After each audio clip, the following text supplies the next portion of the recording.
Chapter 164. Thea could only look at him in disdain and quickly fly back. Vandal laughed, thinking that he had succeeded. He pressed a switch on the side, and a hidden passage appeared. He pulled the woman into it. Heatwave and Rip were easy to find, but Sarah was small and the scene was chaotic. Thea searched for 3 whole minutes before she found her in a pile of people. She quickly pulled her out and checked her breathing.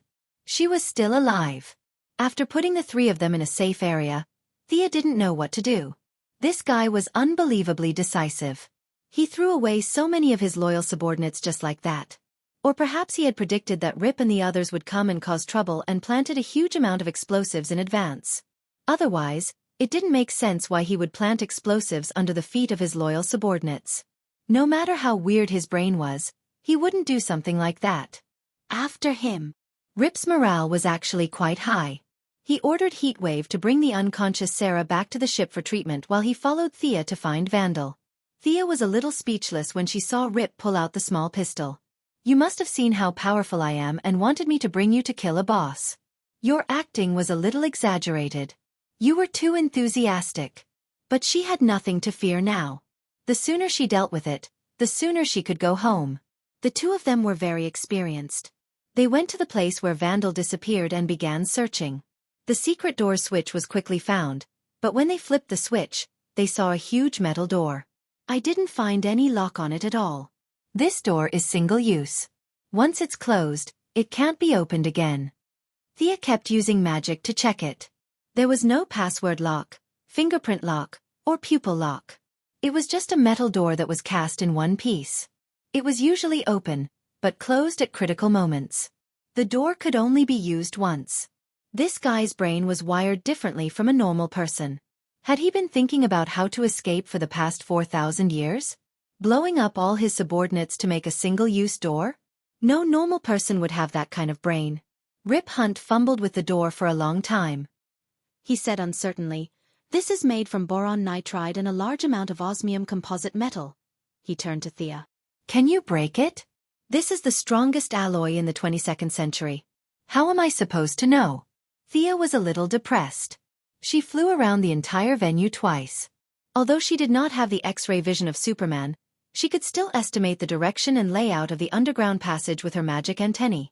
The result of the observation could only be described as very good and very powerful. For some unknown reason, this Vandal had hollowed out the entire underground. The outer layer was thick rock, and the inner layer was made of a metal that Thea could not recognize.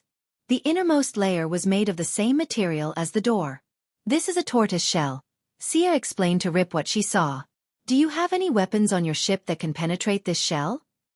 Rip immediately contacted the Wave Rider, but the result was very depressing.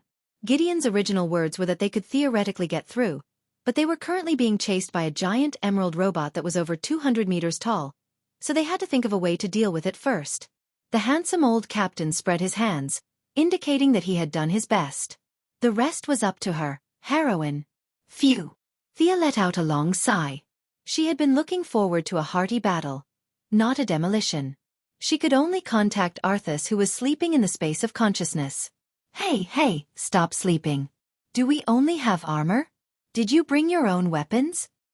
"Sister, I'm a unicorn, not a lion or a tiger. I'm a beast of peace. My weapon is only a horn, but our fusion is not deep enough, so you can't use it," Arthas said after understanding the general situation. The 2 of them had discussed the fusion before. The so-called deep fusion meant that Thea had completely accepted her values. This was something that Thea could not accept. She did not want to become an incomparably bright and naive justice person. She only wanted to be herself. It was not impossible to break down the door empty-handed, but it would be a little stupid. She did not have a body of steel, so she could not do such a crude job. Some technical means were needed. Although there were not many people who used the light element in battle, it was not impossible. Thea immediately thought of Admiral Kizaru's powerful skill, Kusanagi Cloud Sword. Her left hand was placed on her right wrist, constantly gathering the light elements in her body into her hand. With the concentration of a large amount of energy, Thea compressed it twice. The originally transparent mass of light gradually turned golden, and even faintly produced a trace of electric arc. Almost there, any more compression and it would explode. Thea stopped while she was ahead. Her left hand gently stroked the mass of light, and at the same time, both of her hands stretched out to both sides. In less than 30 seconds, an incomparably dazzling long sword was completed. She gently waved it twice. It seemed a little light. Fortunately, she was only using it temporarily, so she did not have to worry about its weight. Captain, stay away. Thea left this sentence and began to fly away. After flying for about 2 kilometers, she felt that it was about time. She changed her direction, raised the light sword high, and rushed towards the metal door with all her strength. A huge sonic boom had just sounded, and she had already rushed forward, stabbing the metal door with the sword. The earth shook, and the whole land was shaken by her violent impact. The light sword was instantly broken, but the impact still caused incomparable damage to the metal door. The previously smooth and thick door was violently hit by her, creating a large hole with a diameter of 2 meters and a depth of half a meter. Thea rubbed her head and stood up, carefully observing her results. There was only one conclusion. This door was too damn thick. Could it be that the thickness, length, and width of the door were the same? Thea looked at the metal door that was 3 meters long and wide, and there was a bit of unconcealable bitterness in her eyes. Forget it. This kind of suicidal impact is a bit dangerous. Let's just dig a hole. She gathered another Kusanagi cloud sword. This time she did not run, but stood in place and dug along the hole just now. She was very depressed here, but Vandal Savage, who was hiding in his turtle shell, was almost desperate. At first, this bunker was designed by his most outstanding civil engineer, who used a lot of manpower and material resources in the city to build it. The cost was simply incalculable. But just now, Sia's attack had shaken the shelter that he thought was impenetrable. This caused his originally solid confidence to collapse by more than half in an instant. Following that, Thea did not stop digging. The sound of her digging could not be hidden from him. He called up the real-time monitoring of the indoor computer and found that the overall damage of the metal door had reached 45%. The enemy was about to come in. It was not that he had not encountered such a powerful enemy in his 4,000 years of life, but as far as he knew, those superheroes should have died of old age. Where did this guy come from today? Chapter 165. As Thea's actions became faster and faster, he became more and more anxious. He looked at the few staff members around him with a murderous gaze and pulled out a throwing knife at lightning speed. With a few dull thuds, he killed everyone in the room except for himself and the woman beside him. "Father, what are you doing?" The woman asked her father, who she used to worship, with a puzzled expression. Vandal walked over and gave her a loving hug. He whispered in her ear, "Daughter, I'm sorry." His gaze quickly turned from gentle to ferocious. A dagger with a strange pattern was stabbed into her abdomen and stirred twice.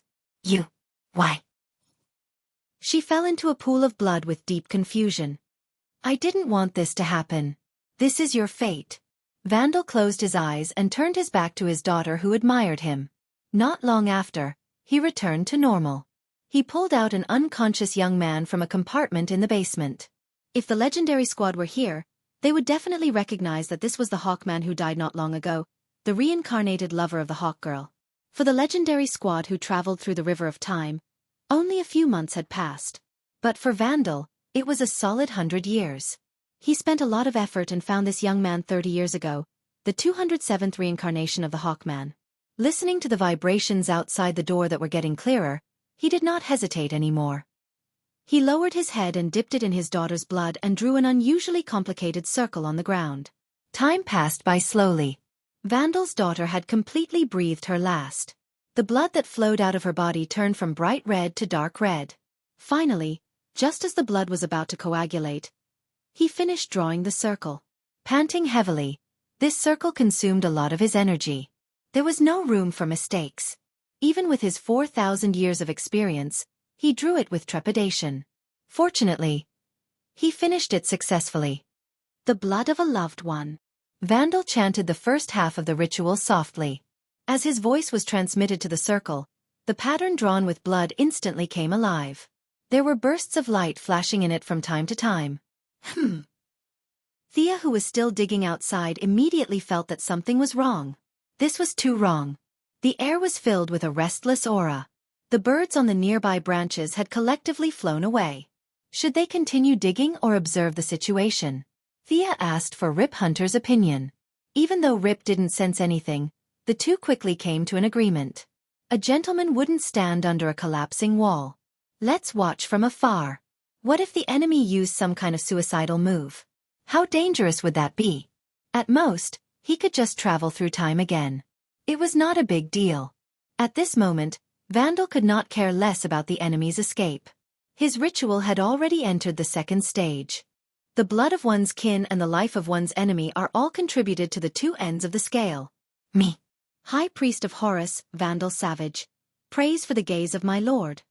After a full 10 minutes, just as Vandal felt that the ritual was beginning to absorb his immortal life force, a mysterious power finally projected a near-omnipresent gaze from the depths of the multiverse.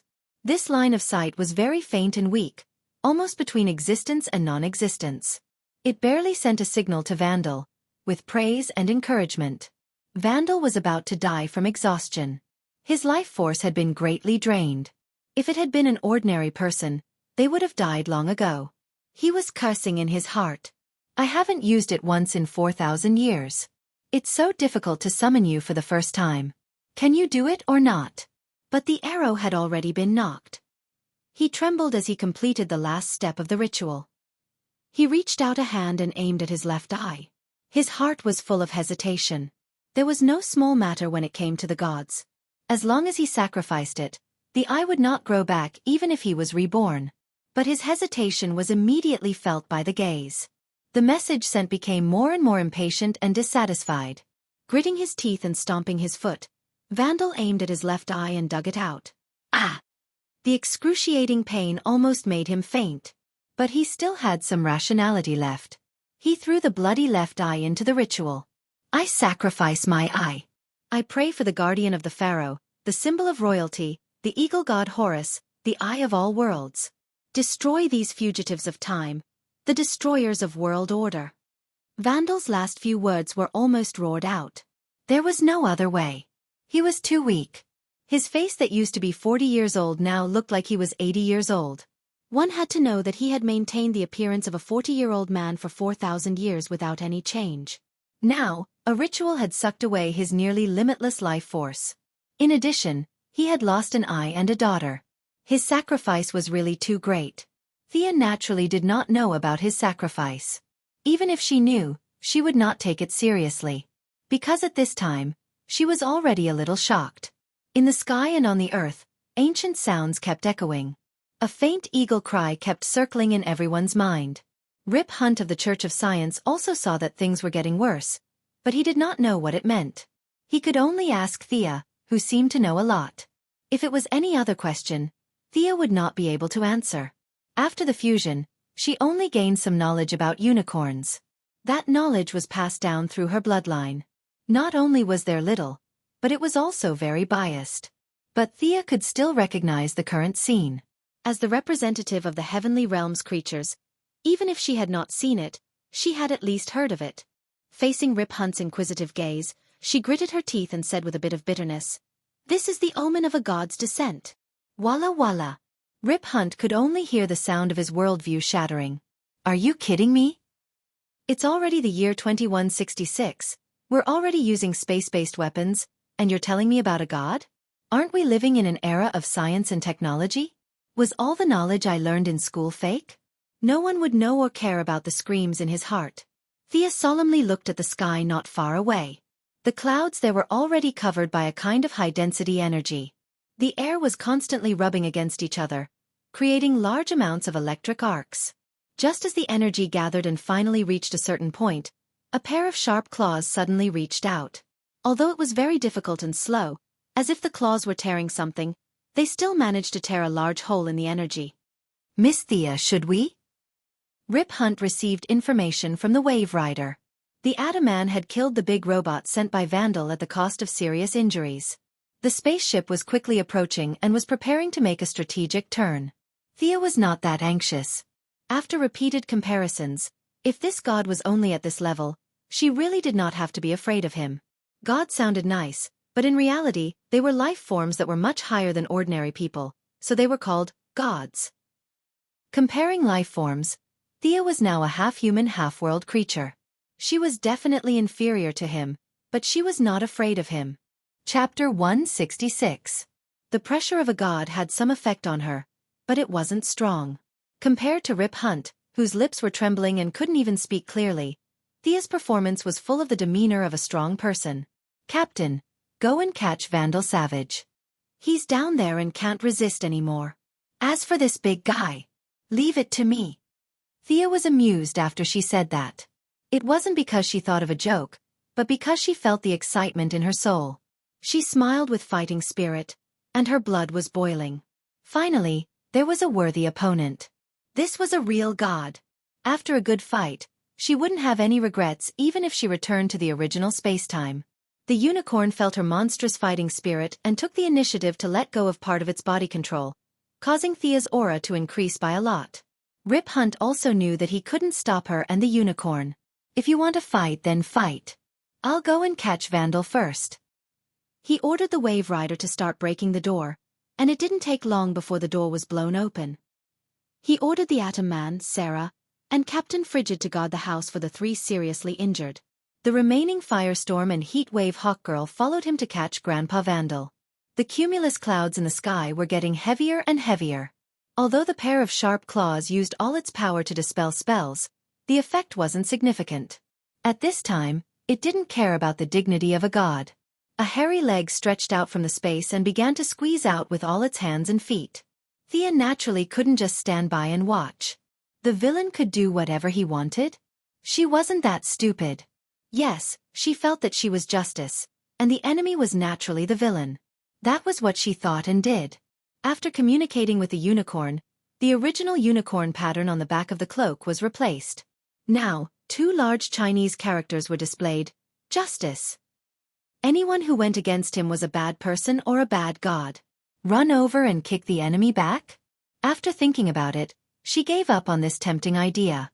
The enemy's strength was unknown, and if she was dragged in, she wouldn't be able to cry. Since she couldn't engage in melee combat, she would have to fight from a distance. Although Thea looked like a holy knight with her golden armor, that was just a facade. No matter how strong a unicorn was, she was still a magical creature. Her powerful magic was her only source of strength. Decrunse. Agusakasha. Thea immediately cast the strongest spell in the unicorn's memory. Not only did she use hand gestures, even the incantation was much longer than before. As the mana around her gathered, the entire place fell into absolute silence. She and Horace, who was about to cross over to the other world, were like two whirlpools, each of them madly absorbing the mana in the air. Horace was not an ordinary person either. Sensing the danger in his body, he exerted more force toward the opening. A small part of his falcon-like head was already exposed. His right eye shone brightly, showing the vast wisdom of a god. His left eye was filled with hatred and hostility as he stared fiercely at Thea. Although it was just a glance, Thea, whose power level was infinitely high, instantly understood the past. Horace's left eye was once passed down to the world. Later on, it was made into a divine artifact, the Eye of Horus. This divine artifact was personally found by him and offered to the god of the underworld, Osiris, for safekeeping. Now, his right eye was the original eye of his divine body, and his left eye was probably Vandal's offering. Could his right eye also be made into a divine artifact? Thea couldn't be blamed for thinking too much. His eyes seemed to be able to see through everything in the world. It was really tempting. Something that even the god of the underworld was interested in must be of a higher level than things like scepters and magic balls. No matter what the situation was, she must keep his eye. At most, she could just grab it and run away. As for Vandal's eye, she would leave it to him. Thea was afraid that she would have nightmares if she looked at his fierce gaze. After 3 minutes of chanting, the spell was finally ready. Perhaps this world was a technological world, but the casting of spells was extremely jerky.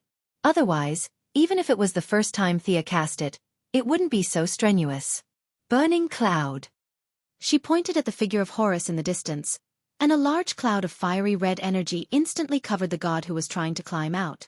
A large amount of heat and light energy gathered in the cloud, and countless explosions occurred every second. The energy after the explosion would not dissipate, but would gather and explode again in the sealed cloud. In theory, the energy could continuously gather and explode, and the enemy's injury would also increase the destructive power of the energy. Although the cloud seemed airtight to the outside world, Thea could see inside as a spellcaster. She didn't know what this god was thinking. Was it because he was too bored? He was so focused on drilling in this direction that he turned a blind eye to the explosion in front of him. A faint layer of light appeared on his body. Although it was so weak that it seemed like it could be blown out by a gust of wind, it persisted in the continuous explosion. Powerful. Sure enough, the power of spells would be greatly reduced against gods. This was the memory inheritance in Merlin's bloodline. His ancestors had most likely done something similar to what Thea was doing today. This was really a good family style. Since direct damage couldn't penetrate you, then let's try direct damage. As a modern person who had been influenced by modern science, her mind was much more active than the ancients. This time, there was no need for complicated spells. It was a pure contest of energy. Thea gathered all the light energy in her body between her fingers. After repeatedly compressing it, she pointed 2 fingers at Horace, who was still acting as a target. Magic Beam Cannon. Well, Thea felt that this move was very similar to the move of a certain national cartoon Demon King. The principle was similar, so she directly borrowed the name of the move. The spiral energy constantly accelerated the main energy beam. At first, the speed was not fast because the energy was too concentrated, but under the continuous acceleration, it became faster and faster. Thea and Horace were 2 kilometers apart, but this distance, driven by the spiral energy, almost broke the space barrier. Poof! The energy beam opened a small hole in Horace's divine body as thick as an adult's finger. Although this was not a serious injury to Horace, who was 5 or 6 meters tall, he could not accept being injured by a mortal. His eagle-like head roared in an unknown language. His entire body began to expand violently, as if he wanted to use this method to forcefully descend. What the hell? I only took a little bit of blood from him. Did he have to go berserk? Thea was definitely not lying. It was a drop of blood. A drop of golden blood flowed out from his wound. The wound healed very quickly and was repaired in an instant. However, the drop of blood fell to the ground uncontrollably. The blood of a god. Thea was a little tempted when she saw the drop point. Generally, this was the foundation of the protagonist's flight, not to mention that this was her own spoils of war. However, it was a little degrading for her to rush over like a hungry dog. In any case, she was now an opponent of the same level as him. Although the gods might not acknowledge her, she had to despise him on the surface and respect him in her heart. After memorizing the drop point of the blood, Thea did not stop and continued to fire. Poof! Poof! Poof! After 3 consecutive shots, Thea was exhausted. As a target, Horace was even more exhausted. Chapter 167. Thea had no time to pay attention to where the god's blood would land. They must be in the same area. The 2 were fighting in the air, and the Earth's rotation wasn't that fast. Huff! Huff! She gasped for breath. She had consumed a lot of energy, and her mental strength had decreased by at least 15%. After a few concentrated shots, she realized that she couldn't stop this god from entering. She wasn't strong enough to kill a god like killing a dog. She could only show limited attention to this god who wanted to squeeze in. She drew an incantation with her hand and summoned an owl, which pointed to a few spots in the distance. She couldn't let this god's blood go to the passers-by. There were too many such scenes in novels. 2 max-level characters fought until the ground shook and the sky shook. In the end, both of them were seriously injured, and the main character went to take advantage of the situation. Thea wasn't so selfless. She didn't care about people in 2008, let alone people in 2166. She would be angry if anyone dared to fight with her. She silently stopped in the air to recover her strength. She wanted to fight this god fair and square. Fortunately, Horace was busy and didn't use his mind-reading ability. Otherwise, he would have spat at her face. You opened 4 holes in my body? God's blood was different from human blood. Human blood could spurt out like a fountain, but God's blood could not do the same. Every drop of God's blood was extremely precious, and some could even affect a god's godhood. To a certain extent, this was an important indicator of a god's combat power. If too much blood was lost, the god's divine position could be knocked off, causing eternal death. Horace saw that Sia was silently controlling her chi and preparing to fight with him in a fair and square manner. He thought that she was holding back her ultimate move. Although he looked down on human beings, he knew that he was now a target. The woman in golden armor opposite him could totally kill him. He didn't know that Vandal was currently being chased by Rip Hunt like a dead dog, and was still secretly hating the priest for not being helpful enough. Seeing the god in such a difficult situation, he didn't continue to provide support. As long as he recovered a bit more strength, he would be able to enter the prime material plane from this place where the god slumbered. He finally made up his mind to cut off the connection with his original habitat and break through by force. With a roar, Horus's divine power circulated wildly. His god's body, which was one size larger, swelled up again. Aha! Ripples visible to the naked eye rushed in all directions. The sky, the earth, and the sea all felt an inexplicable tremor. Countless eagles and falcons all over the world soared into the sky and cried out loudly. Countless signs indicated that a true god had once again returned to the world after experiencing the twilight of the gods. Naturally, Thea could also see these strange scenes. She could only say, "What the F***CK? What's the big deal about the background music?" The special effects of this person's appearance were enough to touch the heavens and the earth. "My name is Horus. I am the son of Osiris and Isis. I am the patron saint of Letopolis. I am in charge of all justice and law in the world. You should bathe in the glory of the gods and worship me under the supreme sovereignty. This is the gift of the gods. This is the only contribution of your humble life." As for this person who didn't come out to fight, he first introduced himself and talked about his 8 generations of ancestors. Sia came to watch with the attitude of watching a show. But when he talked about worship, the humble life, Thea was a little unhappy. Was he talking about her in a roundabout way? With a true god here, what are you waiting for if you don't bow? Hey, Birdman, it's a democratic society now. Your sovereignty was gone 4,000 years ago.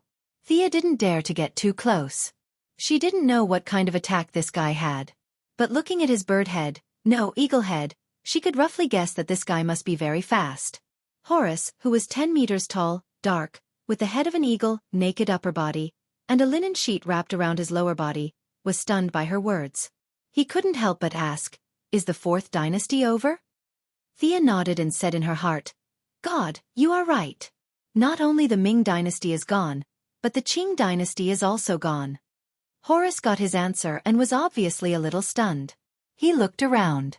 His divine thoughts swept across the land with a radius of tens of thousands of kilometers. The thousands of years of human civilization development and knowledge accumulation were all analyzed by him. He shook his huge eagle head with some dissatisfaction. It seemed that the development of this world was somewhat beyond his expectations.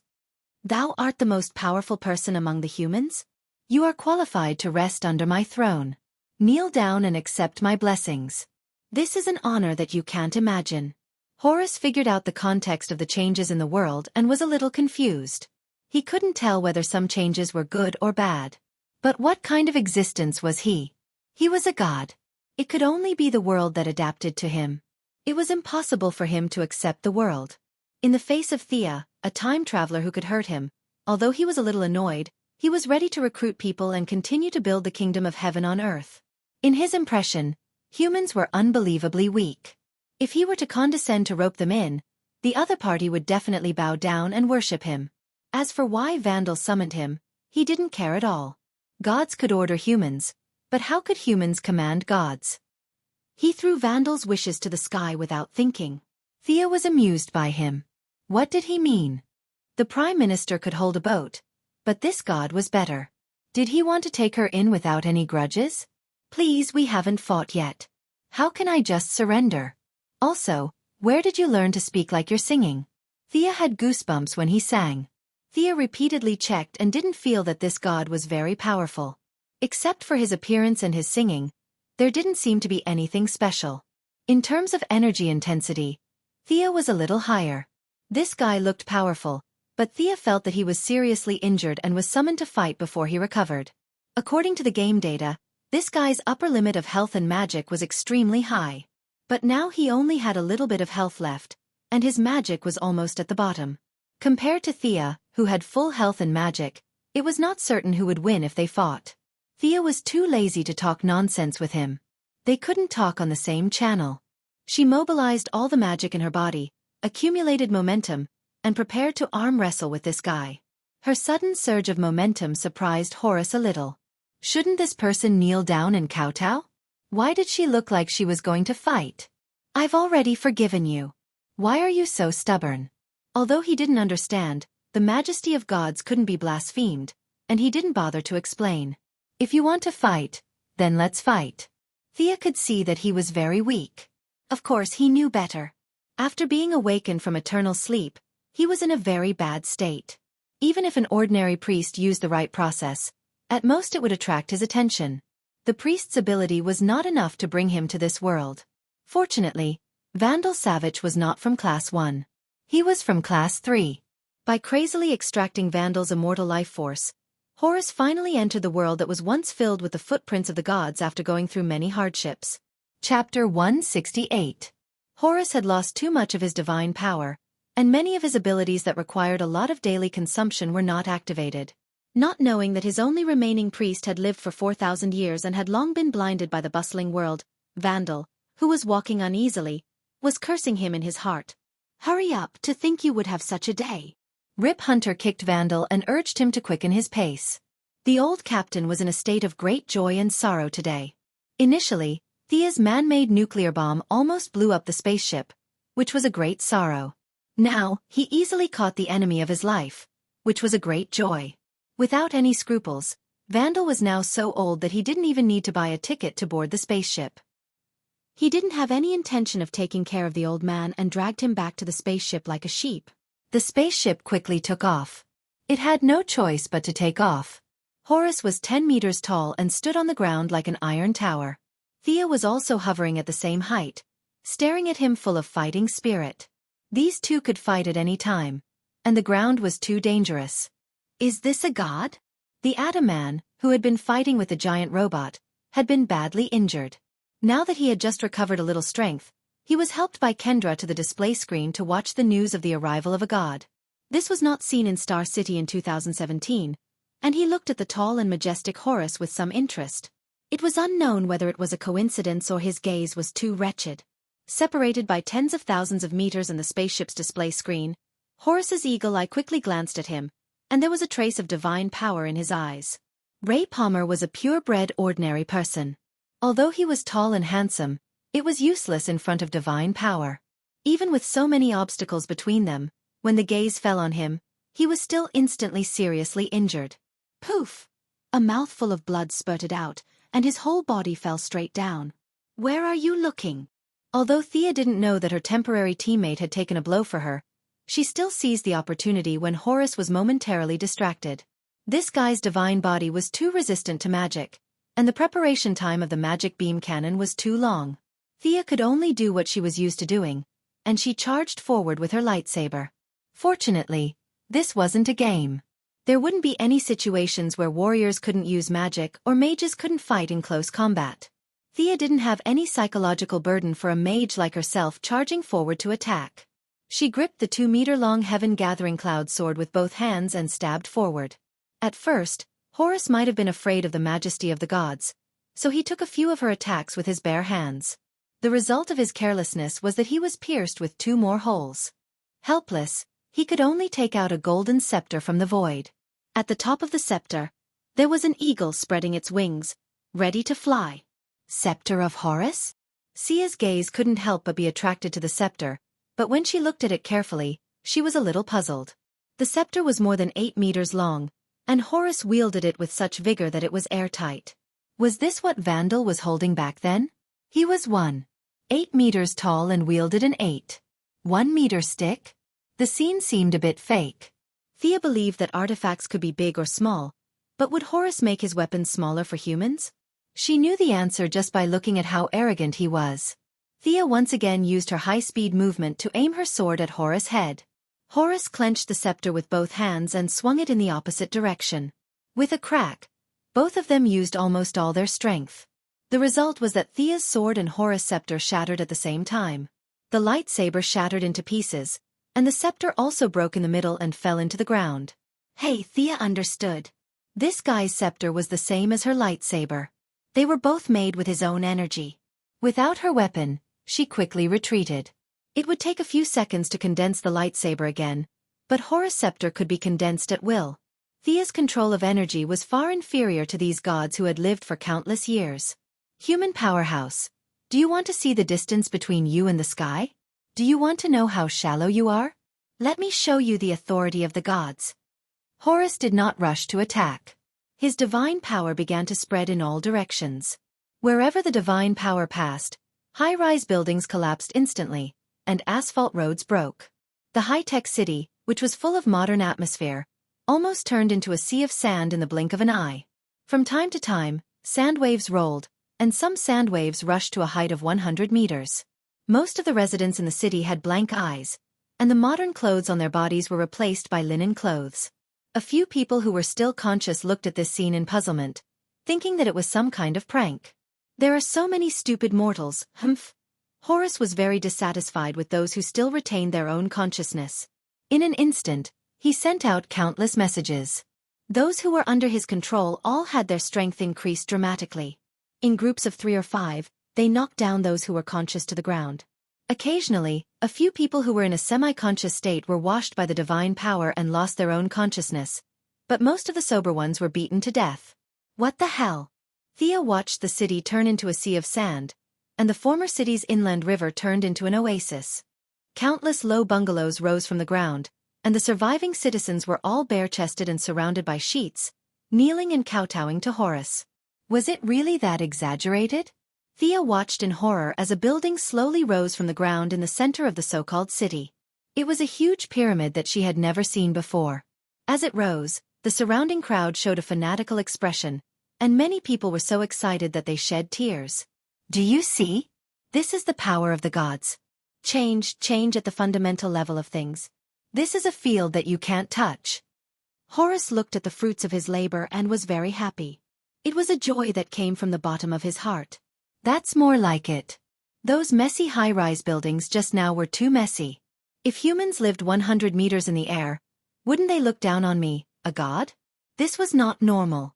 Thea did see his so-called power of change. The city turned into a sea of sand, and the inland river into an oasis. Given some time, she could also do it. It was nothing more than a few topographical changes. Turning the citizens into idiots could also be done with a large-scale suggestion spell. However, the changes of some animals made her a little frightened. She saw a few dogs turn into camels, and a kitten turn into a leopard. This was not a transformation spell that changed the appearance, but a fundamental change that she couldn't do. Not to mention the pyramid that was still rising. How did it change from invisible to tangible? All these questions made Thea a little confused. She was already preparing to retreat. Whether it was returning to her own timeline or continuing to hang around with the Legend Squad, it was better than fighting this non-human. Using her psychic power, she quickly found Rip Hunt and the others in the sky. She prepared to directly teleport into the spaceship. It was time for a new strategic change. Chapter 169. Miss Thea, these people. We have to save them. Isn't that right, Captain? Before Rip Hunter could say anything, the fat old man with a sense of justice spoke first. As someone who grew up under the banner of freedom and democracy, Martin Stein, who had lived for almost 70 years, couldn't accept the idea of brainwashing normal people into slaves. He was so angry that his lips trembled. After saying that, he turned to Rip Hunter for support. Didn't you say that we were going to save the world when you brought us together? You're not thinking of running away, are you? Rip Hunter, who had a handsome mustache, didn't want to get involved in this at all. He just wanted to get his wife and son onto the ship as soon as possible. What happens to the world after that really didn't matter to him. But now that the fat old man was looking at him expectantly, he couldn't do anything about it. This was the pain of a neutral person pretending to be on the side of justice. Before, Thea was forced onto the Wave Rider by all kinds of morals, and she was feeling the same as him right now. She couldn't think of a reason to refuse. Of course, that's what I mean.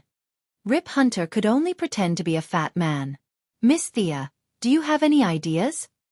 After the fat old man unified the internal opinions, he began to ask Miss Thea, who was the main force fighting the monsters. What could she do? These people had been completely rewritten from the bottom of their hearts. Their original beliefs and ideals had been forcefully erased by divine power. To put it bluntly, even if these people were saved, they would have to rebuild their outlook on life and the world. Thea was still thinking about how to tactfully say that they should retreat. Arthas interrupted her in her mind. Sia, We can't retreat. These humans need our help. The unicorn Chunibyu that represented her kind side urged her to continue fighting. Thea was also a little helpless. She was currently in a fused state. Without a unified mind, the external body couldn't move at all. Big sister, we can't win, okay? This god really isn't a bluff. Besides, we're not from this world. This guy is not as strong as you think. His divine power is almost exhausted, and there is not much left. Merge with me deeply. I am a divine creature, and I also have a little divine power. Although it is far inferior to his control of the mind, with our magic power, the total amount will be much more than his. Arthas never forgot about the deep fusion between them, and always used this to remind Thea. Unfortunately, Thea, who was a little obsessed with power, fell for this trick. Should he give up his bottom line? On one hand, it was a divine experience, and on the other hand, it was just a bunch of Chunibyu. It didn't seem like a difficult choice. Can I cancel the fusion at any time? Thea was afraid that once they merged, they would never be able to separate again. If she had to fight criminals every day like a retard, she would go crazy. Of course, I am also you, or rather, a part of you. We are a whole. You can accept it or reject it. Alright, what should we do? Thea finally made up her mind. Let the world have a taste of her righteous fire. Thea stared blankly at the bright silver helmet that fell into her hands. There was a shining horn in the middle of the helmet. Was she really going to wear it? Also, where did this strong sense of déjà vu of a Lich King wearing a helmet come from? By the way, is there really no harm in wearing this? Stop talking nonsense. Hurry up, that god has already begun to reorganize his army. Thea sighed and secretly said in her heart, I hope that the humiliation later won't be too great. Buzz. After putting on the helmet, Thea's senses instantly froze, and countless real emotions appeared in her mind. There was the warmth of a family, the support of a lover, the growth of children, and the peace and serenity of an old man. All kinds of beautiful thoughts emerged from the depths of her heart and soul. I can do it. No matter what thorns lie ahead, I can cut through them. I am Sarthats. After putting on the helmet, Thea automatically obtained a trace of divinity. Although it was weak and insignificant, sometimes there was a huge difference between having it and not having it. You evil god. You disregard the will of the people. Today, I will judge you. Sarthats, who was emitting a golden light, stood in the air like the sun and pointed at Horus. Although his voice wasn't loud, everyone within a 10,000-mile radius could hear him clearly. As her temporary companions, the legendary party was naturally within the 10,000-mile radius. They looked at each other in confusion. This is too illogical. How can I hear her when she's so far away? The fat old man, Martin Stein, asked. Although Thea didn't give him a direct answer, he was still very satisfied with her current actions. He thought that this little girl was most likely a person of action who wasn't good with words. What a good person, a righteous friend.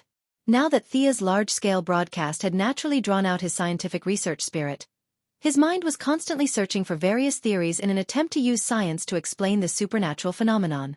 At this time, Sarah Lance, who had basically recovered, also rushed in front of the screen. She felt a little helpless, but more than that, she was puzzled. This Thea was like heaven and earth compared to the one she knew. Looking at her current state, even the Ninja Master and Damien Dark wouldn't be able to withstand a single blow from her. Thea, who was infinitely praised by them, was currently competing with Arthas in the bloodline consciousness space. Shut up, stop talking. Don't run, stop right there. The two chased and fought, and Thea finally regained part of the control.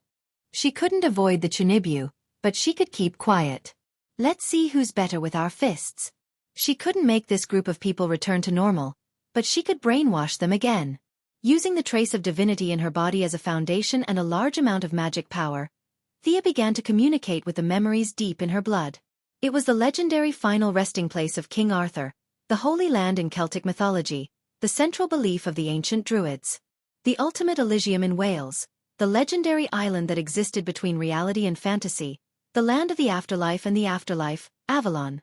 Of course, the total amount of divine power needed to pull all the fantasy lands that had drifted to some unknown dimensional corner into this world, let alone her, even Zeus would have to bring a large number of main gods with him in order to do so.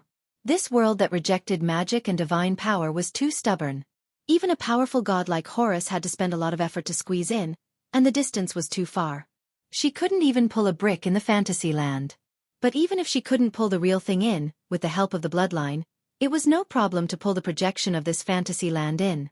Originally, the attributes of Avalon were also inclined to the fantasy and dream type, and for things like projection, it had an innate advantage over the mountain paradise oak forest and the like.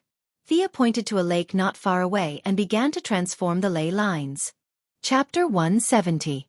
Avalon was an island of dreams, and it had extremely strict requirements for the real environment. The most important thing was that it could not fall to the ground. Thea could only artificially create a large floating island to receive projections transmitted from a distant time and space. Her transformation of the land veins had caused a lot of noise. Horus was a true god, and his divine power was pitiful. Every little bit had to be carefully calculated and controlled. It was not an exaggeration to say that the transformation process was silent and moisturizing. Thea did not have this ability. She used a lower level of magic, and her control ability was much worse than Horus. In the end, it was like a construction site. Fortunately, her magic was endless. She could make up for the lack of quality with quantity. A large amount of violent magic poured into the earth. Soil flew up and sand filled the sky. 30 kilometers from east to west and 15 kilometers from north to south. With a total area of more than 200 square kilometers, she dug out a large piece of land and made it into a floating island. A large amount of lake water and trees fell from the sky, mud and sand fell, and rocks flew everywhere. Thea's work was not small. Just as she was preparing to deal with the enemy's counterattack, she glanced in the direction of Horus. She was a little surprised, but it was reasonable. Horus looked down on human beings. Even if Thea was stronger, she was still an ant in his eyes. How could the pride of a god fight without declaring war? The god did not have any intention of sneaking an attack. He looked at her digging and making an island and nodded thoughtfully. Well, since you are not in a hurry, I don't have to be so hasty. Thea compacted all the land on the outer edge of the floating island. Otherwise, when Avalon came, the huge magic reaction would shake this load-bearing land apart. Everything was ready except for the east wind. Thea kept chanting, and this time the chanting was particularly long.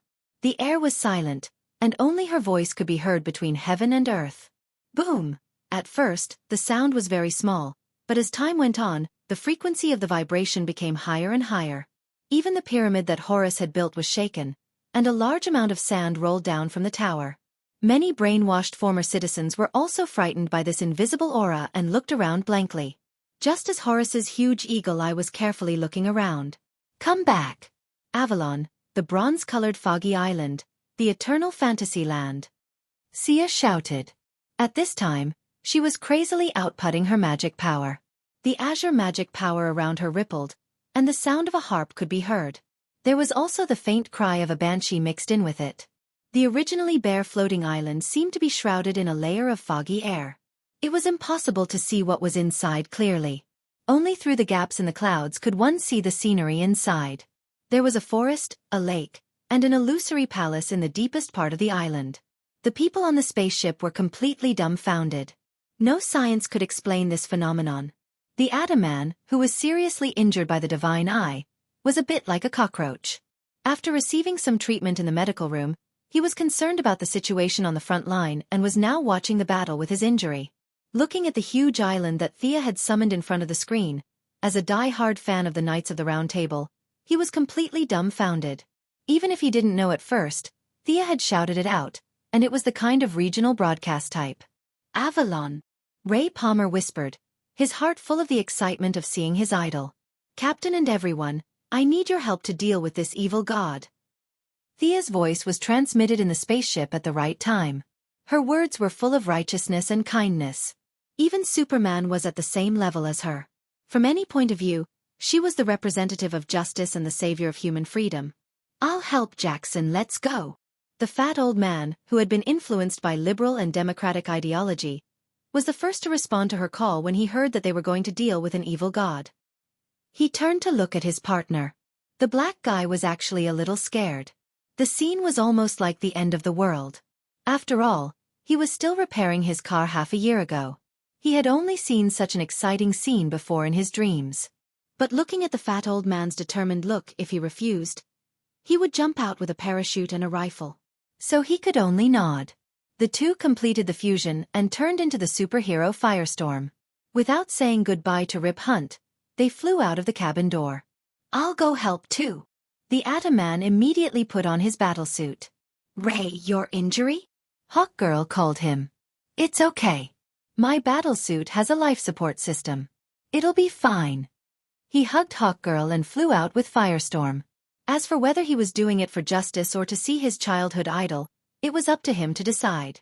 "Ray!" Hawkgirl chased after him but couldn't catch up. She could only go back to the command room. She found Sarah Lance looking at her. "Send me down. I'll go help too." This was the helplessness of an ordinary hero with no abilities or technological equipment. If they wanted to help, they had to ask others for help. Rip Hunt played dead again and the team broke up. He said awkwardly, "We'll all go. We're legends." The bad guys didn't ask for their opinion, and they didn't object. It was an honor to be able to personally experience such an epic battle. It was indeed epic. Horus had organized an infantry phalanx. He had also summoned many fantasy creatures. Several 3-meter-tall eagle-headed giants that looked quite similar to him were wandering behind the team. Thea's side also had a large group of knights coming out of the swamp, forest, and fog. They were all in bright armor and had different weapons. There were long swords, short axes, and chain hammers. The two chose to fight in this way at the same time. Horus relied on his own control, while Thea relied on her massive magic power. Both sides were full of confidence. "What can we do to help? Just tell us."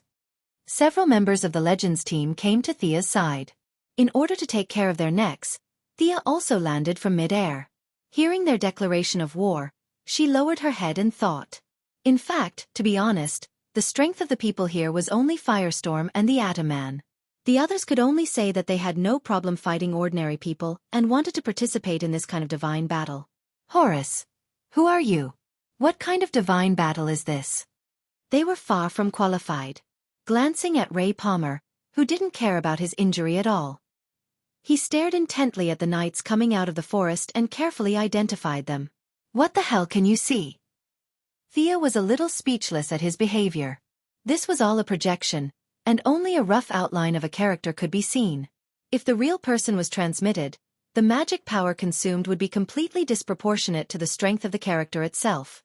An ordinary medieval knight couldn't even defeat Sarah, so what was the use of him? She reached out and pointed at the Atom Man. Bursts of white light surged. "I'll suppress your injury first. Let's go back and treat it." After waiting for 10 seconds, the Atom Man didn't respond at all. Thea covered her head. This guy didn't hear it at all. Of course, she couldn't pour cold water on their help. Thea thought for a moment and said, "How about each of you play a Knight of the Round Table? I'll attach their soul projection to you." Before they could react, the Atom Man, who was in a daze, suddenly became energetic. "Really? Can I do it too? Why not?" After all, the Atom Man was the second to support her, and he came with a serious injury. His spirit was too precious. Thea pondered for a moment, drew a black fog from the forest, and pointed at Ray. "Knight Gawain, it's you." Chapter 171. Before Ray could understand what was going on, a cloud of black mist sprayed all over his face. It didn't take long for the fog to disperse. He was still the same person, but the frivolous and funny look in his eyes had faded a lot. His back, which had been hunched due to years of research, had straightened up. His entire appearance had changed greatly. Ray stood in place and kept moving his limbs. Soon he shouted excitedly, "I know swordsmanship now. I know how to use a spear." Haha. Thea face-bombed. He was still the same Joker. Thea could understand his excitement. This was a benefit. If Ray was in the game, he would have received a lot of cold weapon specialization notifications. This Joker was so obsessed with the Knights of the Round Table. This gift to him must be in line with the wishes of those heroes. Her magic was a dual-level spell. The caster had to make the initial selection. This was the first step. The combination of the hero and the main body was the second step. If the hero and the main body did not match, the skills obtained would be very few. It seemed that Ray met Knight Gawain's standards. He was also a Prince Charming, tall and handsome. Their attributes should be very compatible. "Do you guys need it?" Thea looked at the others. The effect was so good. She could learn so many skills in an instant. Even she was envious. However, they rejected this kind of enlightenment. According to Captain Lang, he could not be a knight, and he did not want to be one. Thea glanced at their faces. Indeed, these guys, or rather, people in the modern era who had the character of a knight, were rare. People who had seen too much would naturally lose their reverence. The 10-meter-tall guy on the opposite side who had activated his halo to brainwash them probably thought the same. Thea suddenly saw the hawk girl in the team and was stunned. You? Don't you feel uncomfortable? It did not make sense. She was the priestess of Horus. She was probably the only priestess in the world besides Vandal. She should have flown to the other side long ago. Why was she not summoned? This was not in line with the principle of divine power. Kendra was stunned by the drastic change in her expression. It took her a while to understand what she meant.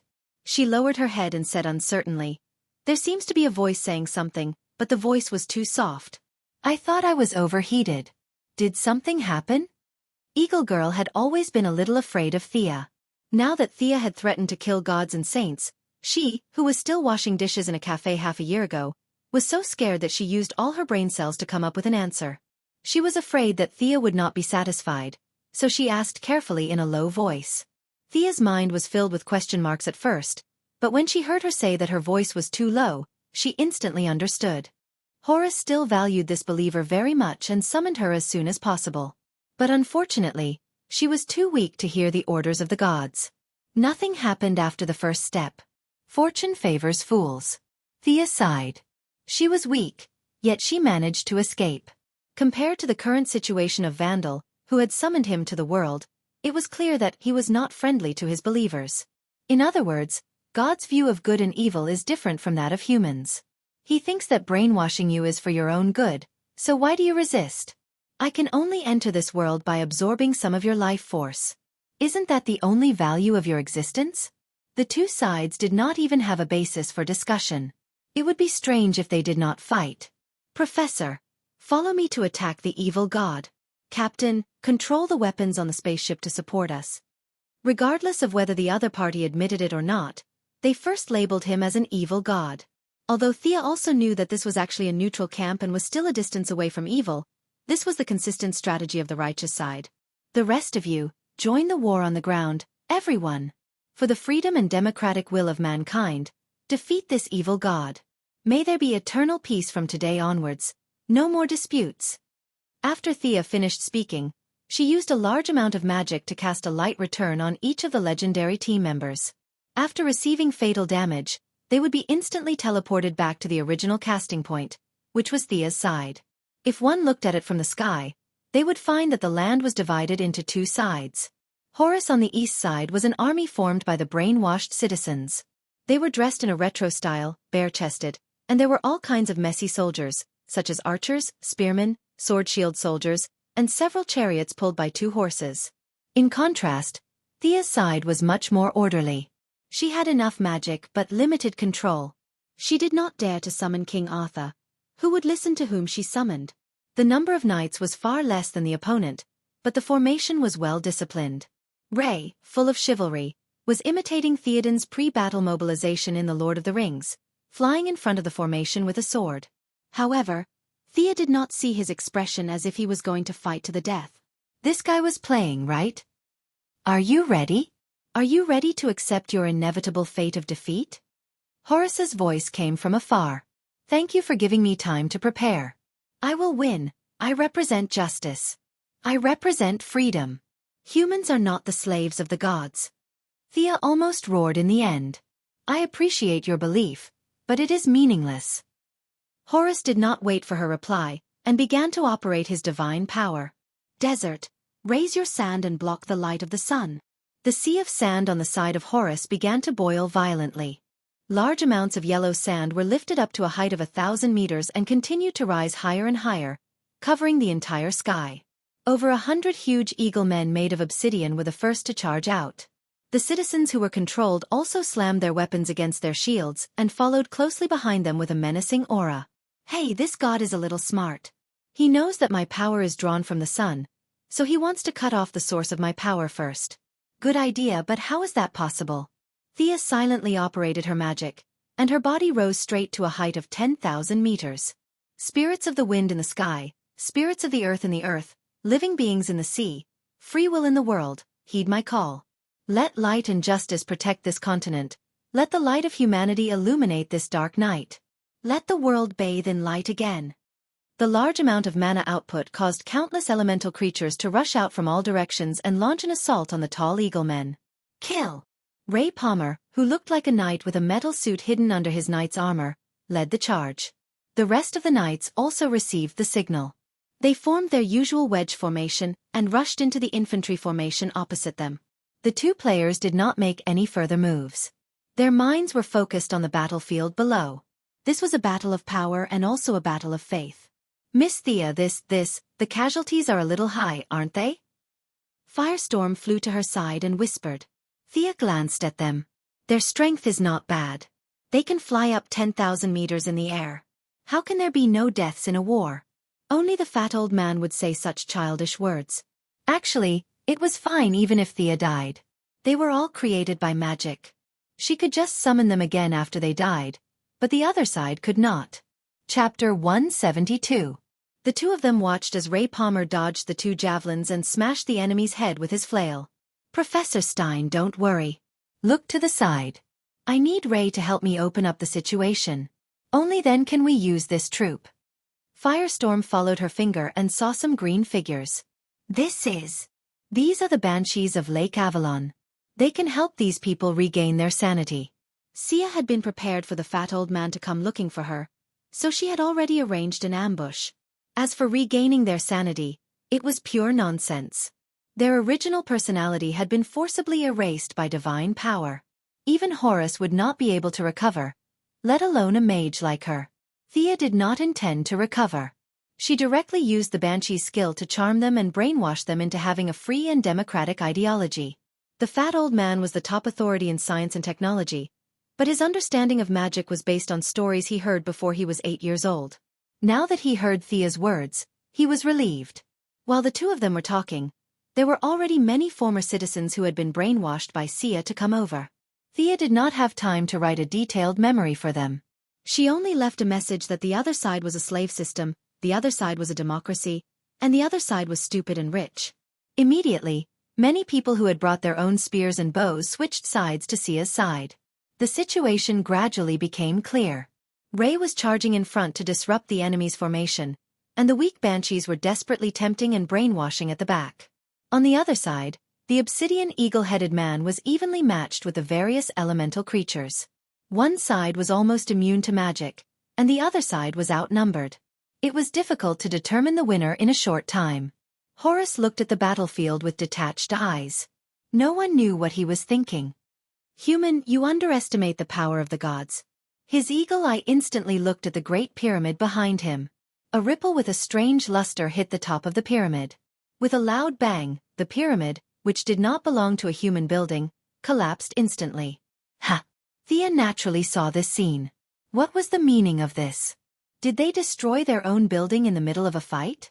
This way of fighting is very mysterious. Are they trying to numb me? Soon she knew that she was overthinking. The Atom Man, who was charging at the front and shouting loudly, came to Thea's side in a yellow light. Of course, this did not mean that he had become a fast runner. This was the effect of the light return spell on him, which meant that he had been fatally injured. What did you encounter? She could see the tall pyramid from too far away, but now she could only see a layer of black things on the ground. Ray Palmer was a little panicked and gasped. It's beetles, a large swarm of beetles. The biggest one is as big as a calf. Sia looked over suspiciously. Wasn't this guy the eagle god? Was he not in the underworld god? How did he summon the underworld god's subordinates? The eagle-headed Anubis could explain, but beetles were not related to his divine title at all. But now there was no time to think about it. The enemy had come. The previous nights were almost completely wiped out. Many of the ones who had been brainwashed by Thea were also drowned by the sea of beetles. Thea could only organize the remaining knights to resist and remove the brainwashed citizens. She was now the representative of justice, so these superficial things had to be done well. Thea continued to cast spells. She could not afford to lose face like this. She was in full condition. She could not lose to a boss with only a little bit of health left. Since the enemy had begun to destroy her own building, she was not going to hold back. Ha! Thea's whole body emitted an extremely hot light. This was the energy in her body that supported the operation of the magic power. She could not care less at this time. She did not hesitate to sprinkle all the hot sunlight on the tall trees in the periphery of the fantasy village. The trees immediately began to grow wildly under her light. The giant trees, which were originally hundreds of meters tall, began to grow rapidly from their roots and branches. Some trees gradually broke free from the shackles of the earth and shakily pulled out their roots. Although slow, their steps were extremely steady as they walked out of the jungle. Fight! Thea ordered the Ents. At the same time, she urgently summoned a group of knights to resist the attack of the Sea of Beetles. When the Ents took over the eagle-headed Anubis, she let the elemental fairies deal with the beetles. With her continuous mobilization, the situation barely returned to balance. Thea panted heavily. She had consumed so much magic that her forehead was full of sweat. She looked at Horus in the distance. Why can't I see this guy's consumption? He's overdrawing his divine power. Don't worry. Arthas' words did not make Thea feel relieved. Regardless of whether he was overdrawing or not, they could not hold on any longer. If the other party used 1 point of divine power, Thea would have to use 100 points of magic power to resist. She had been building infrastructure and pushing the troops for such a long time. Her magic power, which she thought was endless, was about to run out. The situation in the field could not be said to be good or bad. Although the giant Ents were powerful, the eagle-headed Anubis were not to be trifled with. The two sides fought until the ground shook and the mountains shook. The elemental fairies were still a little tired in the face of the endless sea of beetles. They could only use continuous self-destruction to buy time. The Atom Man returned to the spaceship to seek comfort from the Eagle Girl. It seemed that the narrow escape from death had frightened him. Firestorm had been desperately firing at the beetles in the air, but for the sea of beetles that covered the ground, his damage was almost non-existent. Last hit, if it doesn't succeed, I'll run. Thea felt that she had done her best for the free world of 2166. If she could not win, there was nothing she could do. At worst, she could come back after she had mastered her magic power. After unsummoning all the knights in the field, she finally got some magic power back. After thinking about it, she directly replaced Avalon and all the banshees with a summoning circle, summoning a stronger creature on the original basis. As for what species it would be, Thea had no idea. The balance of the battle was gradually on Thea's side. Avalon slowly disappeared, the strength of all the Ents was greatly reduced, and the elemental fairies also seemed a little weaker because she had drawn a lot of magic power. Seeing the crisis, the Atom Man once again put on his armor. This time, he did not play the night game, but flew into the air and fired at the ground. The Wave Rider was also firing at full power to buy time for her. The firestorm had already triggered a large-scale explosion, eliminating a layer of the sea of insects on the ground. However, the effect was minimal, and it did not stop the beetles for long. Miss Thea, hurry up. Although I don't know what you're doing, we can't hold on any longer. The Atom Man, who was usually joking, was rarely serious. Just a minute. Thea was also puzzled. What was she summoning with so much magic power? Fantasy Town was already a huge drain on magic power, but it was still so difficult to summon it. Chapter 173. With the continuous input of her massive amount of magic power, Avalon, which was originally in a semi-illusory state, slowly withdrew from the main dimension. First it was the lake outside, then the dense forest inside. After these areas disappeared, they were replaced by 4 thick lower limbs standing on the original floating island. What was this? Looking at the sharp claws and scales, it should be some kind of beast? Thea did not know what she would summon. These spells were like this, they were too random. The summoned creatures obtained through energy exchange did not completely follow the principle of equivalence.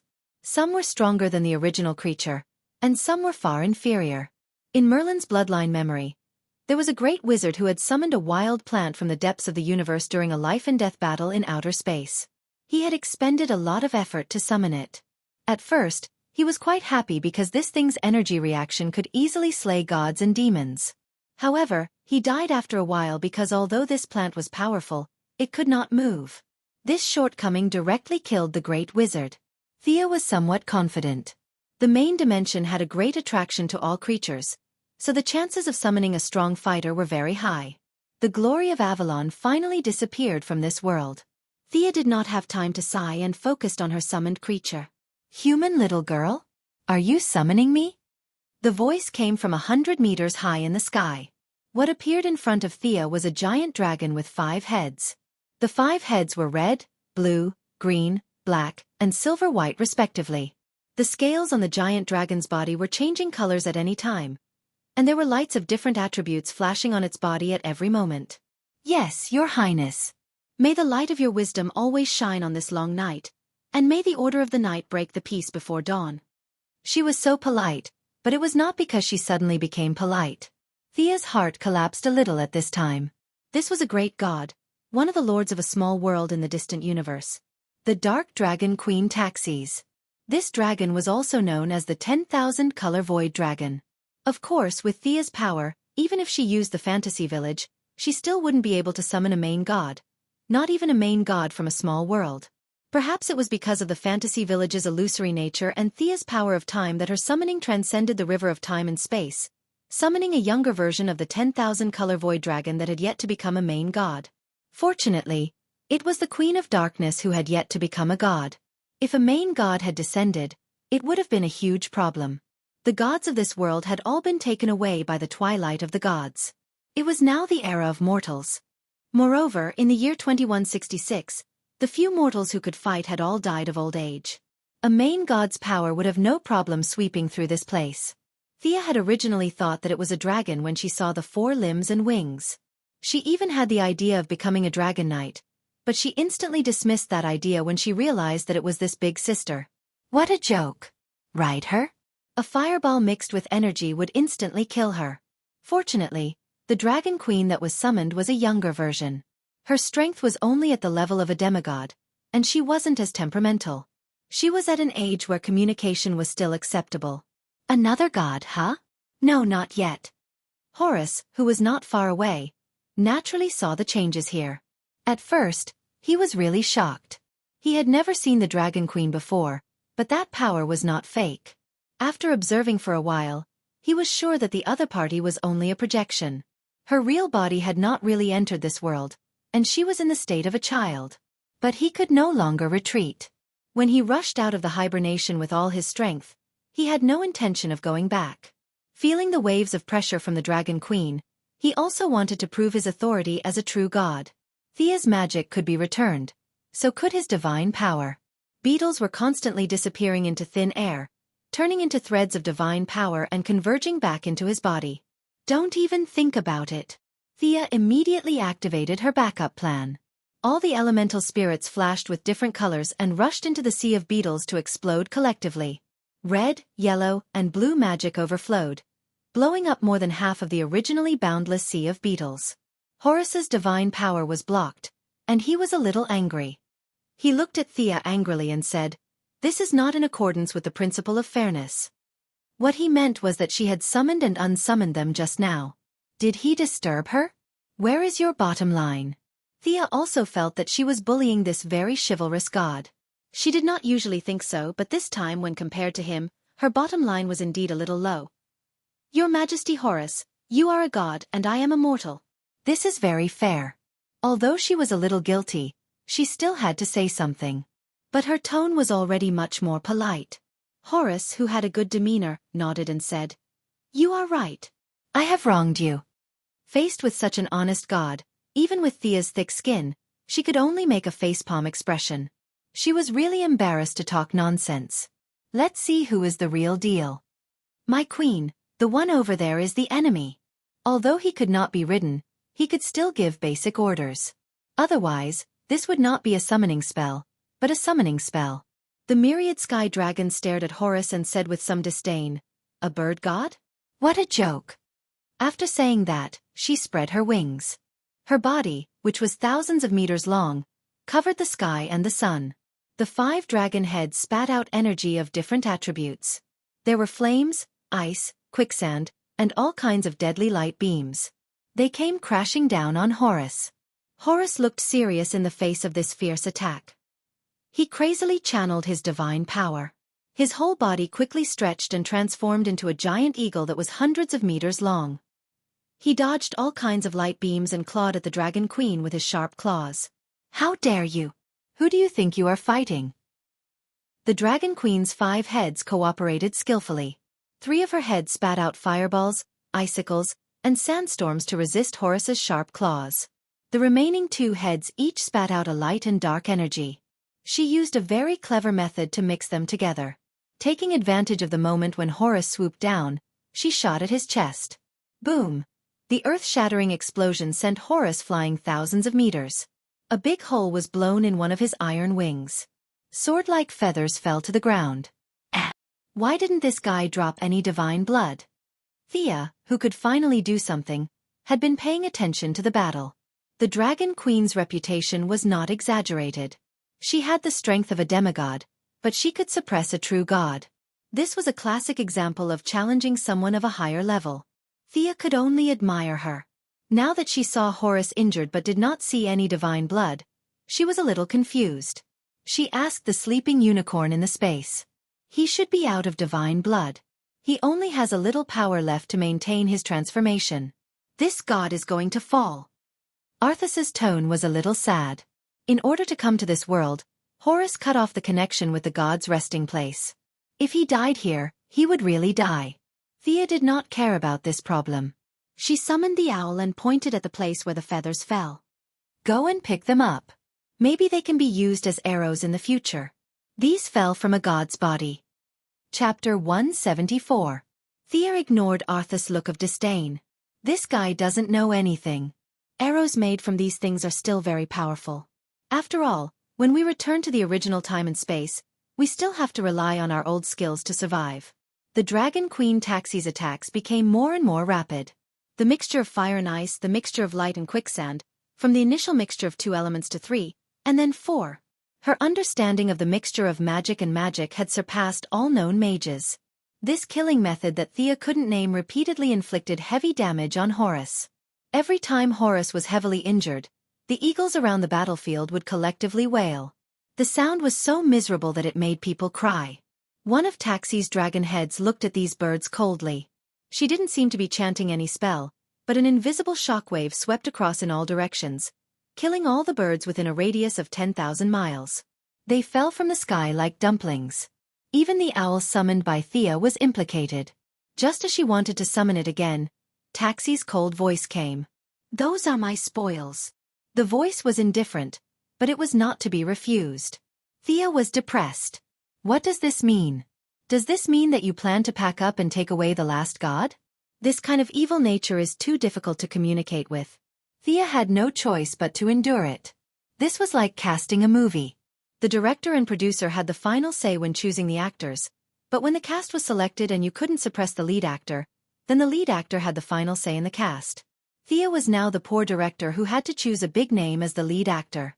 Since she had no right to speak, she would just watch her performance. The Dragon Queen's future divine position was neither light nor darkness, and it was not an element. What she liked was the broad field of chaos, time, war, and so on. The one that was summoned was far from the stage of igniting the divine fire.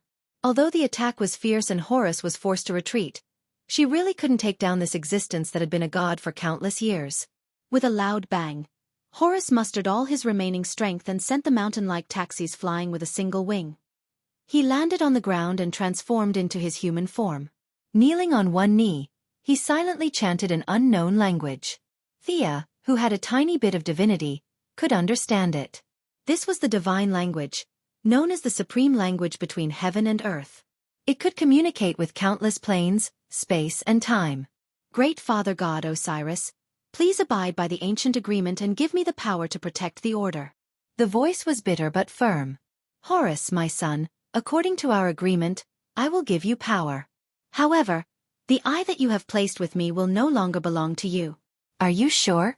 The entire world was completely oblivious to this voice, but a few divinities could hear it. The fearless Dragon Queen could not help but take a step back. Thea was confused. Who was this? Osiris. One of the 9 main gods of ancient Egypt, the handsome and cool god of the underworld. The current god of death, Anubis, was his eldest son. Horus was the second son of his family. How did this guy come out? Although Taxis was also known as the main god, that was in her future, not now. In fact, even if she was, her future would not be as good as this god of the underworld. Her world was too small, and Osiris was the god of the main plane. One was the future village chief of a foreign village, and the other was a retired senior official in charge of human resources. It was clear who was stronger and who was weaker. Fortunately, the retired old cadre had no intention of coming in. After confirming Horus's will, he disappeared as if he had never been there. With his departure, the earth seemed to come alive. In the violent shaking of the earth's crust, a large amount of yellow energy gushed out from the depths of the earth and rushed into Horus's body. Many of the energies were extremely heterogeneous. This god did not reject them at all. He did not care that such absorption would destroy his foundation. Quickly attack him. He is absorbing power from the underworld. Taxis was relying on the fact that she was a woman, or a female dragon. She shouted at Thea and did not care about her face at all. She spat at Horus, who was still absorbing energy. This kind of enemy was taboo to watch when they were in the stage of gathering energy. Thea naturally did not intend to let him go. She gathered energy between her fingers again, and pointed at Horus, who was surrounded by the yellow energy shield. Pa! Pa! The bright golden beams of light struck Horus's defensive barrier, causing it to flicker, as though it would shatter at the very next moment. Thea sighed. This defense was very strong and solid. It was just an illusion that it would be broken immediately. As long as it was not broken directly, it could be restored in the next second. Divine power was very pure. If it could succeed, then so be it. Unlike magic power, which required a lot of nature changes, concealment, and conversion, divine power did not have these things at all. It was simple, direct, and domineering. This was the fundamental difference between the two. Thea returned without success, but it did not mean that Taxis also had no success. She could not defeat retired cadres, but it was not a problem to deal with a second-generation official who did not inherit the family business and resigned to go to sea. She had completely fused the 5 elements in her body together, and the energy was extremely unstable. Thea was frightened, for fear that it would explode in the next second. But the Dragon Queen was really magnanimous. She was not anxious and did not panic.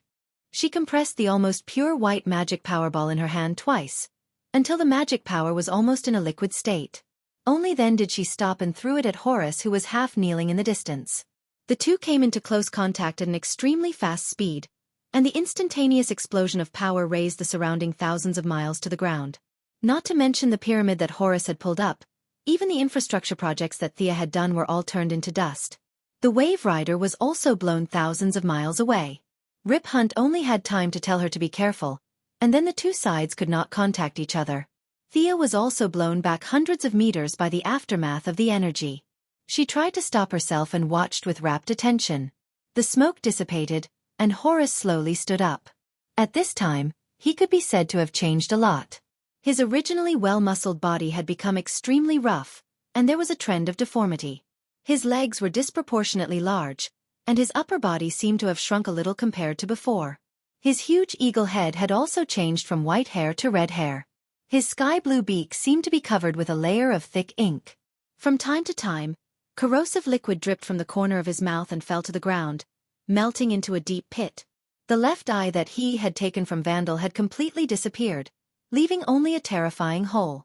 The only thing that hadn't changed was perhaps his right eye. It was still so arrogant and able to see through everything, but the fatigue in his eyes couldn't be concealed. Stupid guy! In order to recover his strength, you actually gave up your godhood. Horus' transformation did not scare Taxis away. The 5-headed Dragon Queen carefully looked at him for a while, and made a contemptuous comment.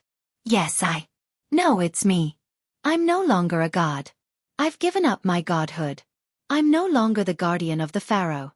Without the pharaoh, the world doesn't need me. What else can I do? I just want to prove my ideals in the end, my justice. Horus, who was surrounded by black gas, said resolutely. Chapter 175. A god who came down from the throne. Haha. I need your power so much. Let me prove to you that you are on the wrong path. Taxis's 5 dragon heads were laughing, and it could be seen that she was really happy. She did not expect to meet a fool when responding to a random summon. Just to prove her own ideas, she did not want to be a god and took the initiative to retreat to the level of a demigod. Horus was the second son of Osiris. His elder brother Anubis had long wanted to take over his father's priesthoods, so he had no choice but to start from scratch. In his long life as a god, he also pieced together a few priesthoods, namely, Sky, Guardian, and War. Guardian was his main priesthood, and the rest were all scattered. Take War as an example. War had a special god, and what Horus had only gave him the qualifications to inherit it. There were 7 or 8 other gods with the same qualifications. The god of war died in battle, and only those who were somewhat related to War could inherit the priesthood of War. Taxisis was not interested in Sky Guardian, but she was a little envious of War. This was one of her main priesthoods in the future. She could only say that she was very lucky to be able to come into contact with it in advance as a demigod. The idea was wonderful, but the reality was that she could not defeat Horus at this time. Although both of them were demigods at this stage, she was just a projection into this world. Horus was the real Horus, and he was in a dark state with full health and mana. Although she was slightly better in combat skills, she could not compete with him now that he had more health and mana. "Little girl, come and help, I'll give you a share of the spoils." Taxisis was still very generous, and she called Thea from afar. Sia was now trying her best to communicate with the unicorn. She had no choice. This cute pet did not like the evil dragon queen no matter how she looked at it. Sia was afraid that if she was distracted, the dragon queen would control her body and rush up to her for a whirlwind. At this time, when she heard the dragon queen's call for help, she quickly comforted the unicorn in her mind, fearing that the unicorn would do something that would hurt her and please her enemies. Humph. After obtaining the unicorn's silent approval, she flew to the dragon queen's side and bowed slightly.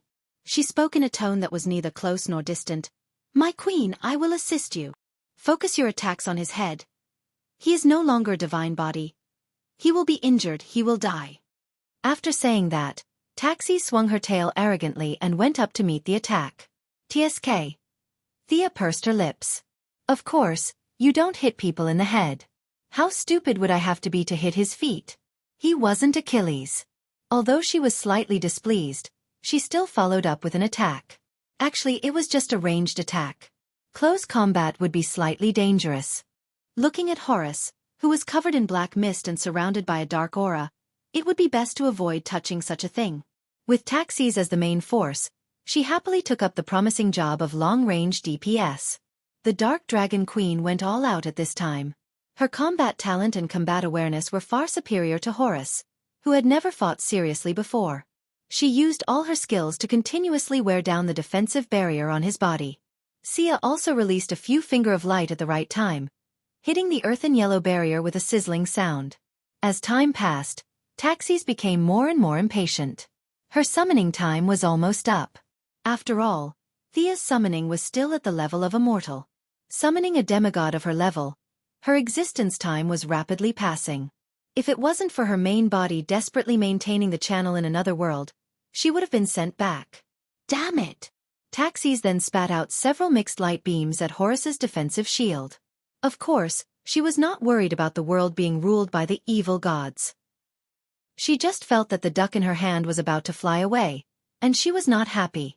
"Little girl, do you have any other moves?" In desperation, with her pride, she could only try to ask this mortal for help. Although she was a very strong mortal, the light aura on Thea's body had always made her uncomfortable. In the end, she really had no choice but to ask her. Of course, Thea still had one move that she did not use. She believed in the principle of keeping a backup plan and not revealing it until the end. Using special magic to transmit her voice to the Dragon Queen, when Taxis first heard her words, her 5 dragon heads and 10 dragon eyes instantly stared at her with a vivid expression, as if she was pondering whether to eat it raw or roast it with fire. But after constantly weighing the pros and cons, she finally gritted her teeth and made a decision. She nodded and motioned to Thea. "Come on. I'm going all out today." Thea couldn't wait to look up to the sky and laugh. What did this mean? A dragon knight, and a future main god.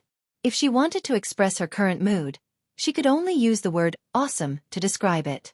She chanted a spell in a low voice.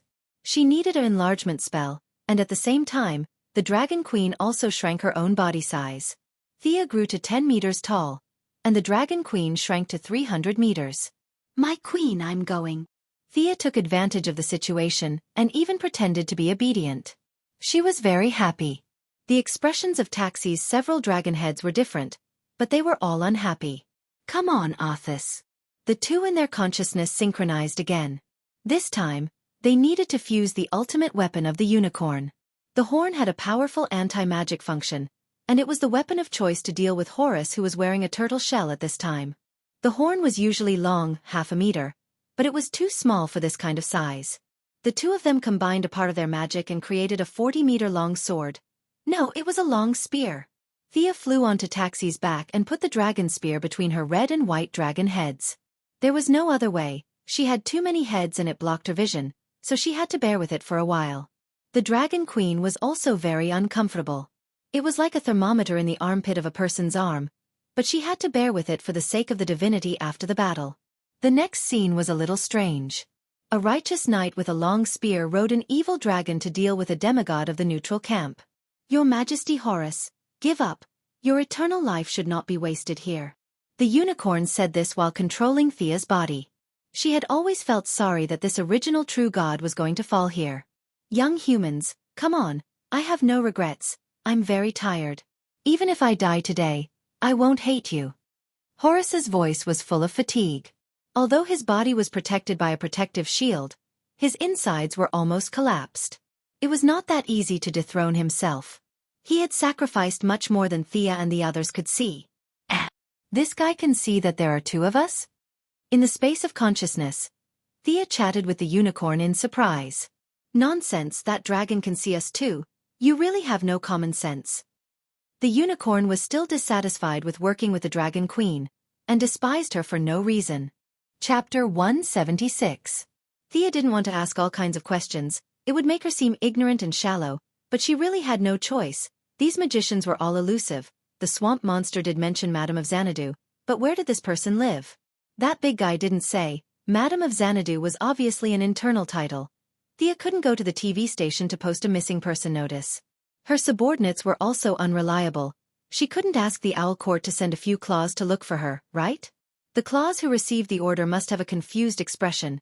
There was no photo, no address, not even a real name. It would be a miracle if they could find her.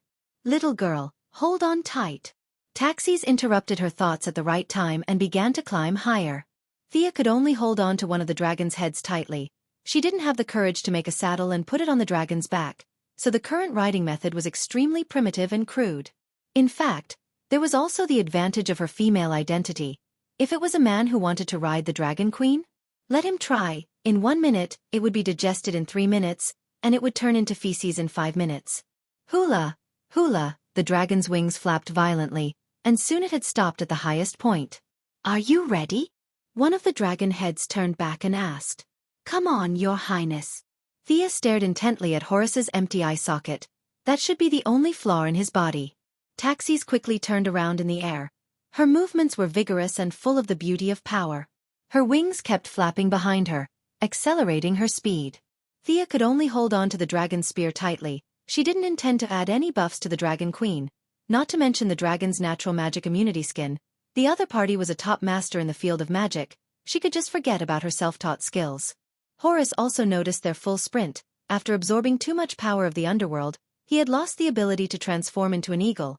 He could only stand quietly on the ground and prepare to deal with the next thunderous attack.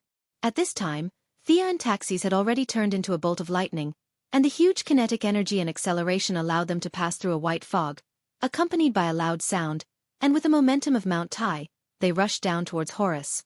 5,000 meters, 4,000 meters. As the altitude continued to decrease, Thea's heart also jumped to her throat. This was slaying a god. Although this person was a little silly and took the initiative to drop a level, it was still very worthy of praise. Since ancient times, how many people had been able to do this? Thea only hated that her friends on the Wave Rider hadn't flown back yet. It was a pity that her heroism had fallen to the point where no one could appreciate it. As the distance between them grew closer and closer, Horus's strategy was very simple. He would avoid attacking them from the front and attack from the side. Sia and the others, on the other hand, were to kill him with all their might, regardless of everything else. Both sides were competing in terms of vision, speed, and strength. Perhaps there were also some small tricks mixed in. 800 meters. 500 meters. Raise your spear. Taxis shouted sternly, and Thea also raised her spear with all her strength, concentrating all her energy on this spear, hoping to kill him in one shot. One person and one dragon had their backs to the rising sun, breaking through thousands of miles of clouds, and with the belief to challenge the true god, they slammed into the giant below. When the distance between them was less than 20 meters, the two sides could already see each other's expressions clearly. Thea was determined and full of vitality, while Horus, on the other hand, was lethargic, with reluctance and relief in his eyes. We have the upper hand in terms of momentum. Thea was overjoyed. She raised the spear in her hand and aimed at Horus' head from afar. The spear's movement seemed as fast as lightning, but in Horus' eyes, this speed was just a... If he was still in the true god state, he would directly grab the spear and decide whether to fight or kill the enemy. But now that his realm had fallen greatly, he couldn't take such a risk. He aimed at Thea's shoulder and arm, and the moment she raised her spear, he determined where the opponent's attack would land. Horus had already seen that there was something wrong with her spear. It was as white as jade with a spiral pattern, and the spear tip flashed with an inexplicable aura. He felt that even if he was still in the divine rank, he would still be injured. At this time, he was even more unwilling to take it head-on. The moment the spear tip touched the protective shield, he hurriedly dodged to the right. He dodged. Horus was overjoyed. Unbeknownst to him, Thea was also shouting in her mind, "We fell into a trap." Back when they were in the sky, they had already communicated with each other. Although Horus's power level had dropped, he still had his experience. Since they were so blatantly trying to pierce a hole in his body, Horus was no fool. He would definitely be able to guess that they had an anti-magic weapon in their hands. This required them to play a little trick. Fortunately, whether it was a person or a dragon, they were both women who were born with a talent for acting. Thea's acting skills came from her mother, Moira. Although Taxis had little experience, she had lived for a long time, so she could be considered a model of self-taught. The two cooperated very well for the first time. Thea's focus and the Dragon Queen's ruthlessness successfully deceived a former true god. The spear that they had been holding properly was actually a fake. It was simulated by the Dragon Queen with her own exquisite magic. But to be afraid of being seen through, she added a large amount of time magic from Thea's original body to the tip of the spear. Anyone who used time would know about it. Even the gods would stay away from it. Horus felt that it was not wrong to calculate that it would be a threat to him. After Horus tilted his head to avoid the fake spear, Thea immediately let go and shrunk her body to return to normal. She picked up the real 2-meter-long spear that she had been hiding behind her and suddenly jumped down from the dragon's back. With the help of the powerful inertia and speed, under Horus's horrified gaze, she gathered all the strength in her body and fiercely stabbed at his left eye socket. The sharp tip of the spear encountered some resistance at the outermost layer, but as the tip of the spear flashed with silver-white spiral ripples, the golden shield was visibly shriveled. A large amount of divine power was separated from the shield by the unicorn's horn and returned to the most primitive magic crystals, dissipating into the air. The initial resistance was great, but as the tip of the spear continued to penetrate, the sense of delay became smaller and smaller. Finally, Thea broke through the golden shield, and the tip of the spear finally arrived in front of Horus with her strength. At this time, Thea had completely abandoned her defense and held the spear with both hands. Time seemed to have lost its meaning at this moment. The 13 eyes of the 3 people, dragons, were all watching her movements. The sound was neither crisp nor loud, but Thea knew that she had done it. She had killed a demigod with divinity with her own hands. Although this achievement could not be replicated, she was proud enough to add the title of God Slayer to herself. Horus, who was stabbed by the sharp dragon spear from his left eye socket to the back of his head, screamed and fell to the ground. His body was like a mountain, crashing to the ground. Chapter 177. Countless flashing balls of light flew out of his body. Divinity! Taxis was waiting for this moment. Her 5 heads, 2 front claws and tail began to plunder frantically. What elegance, calmness, and delicate movements had all disappeared. The Dragon Queen was like an auntie at a discount stall, grabbing this in her hand.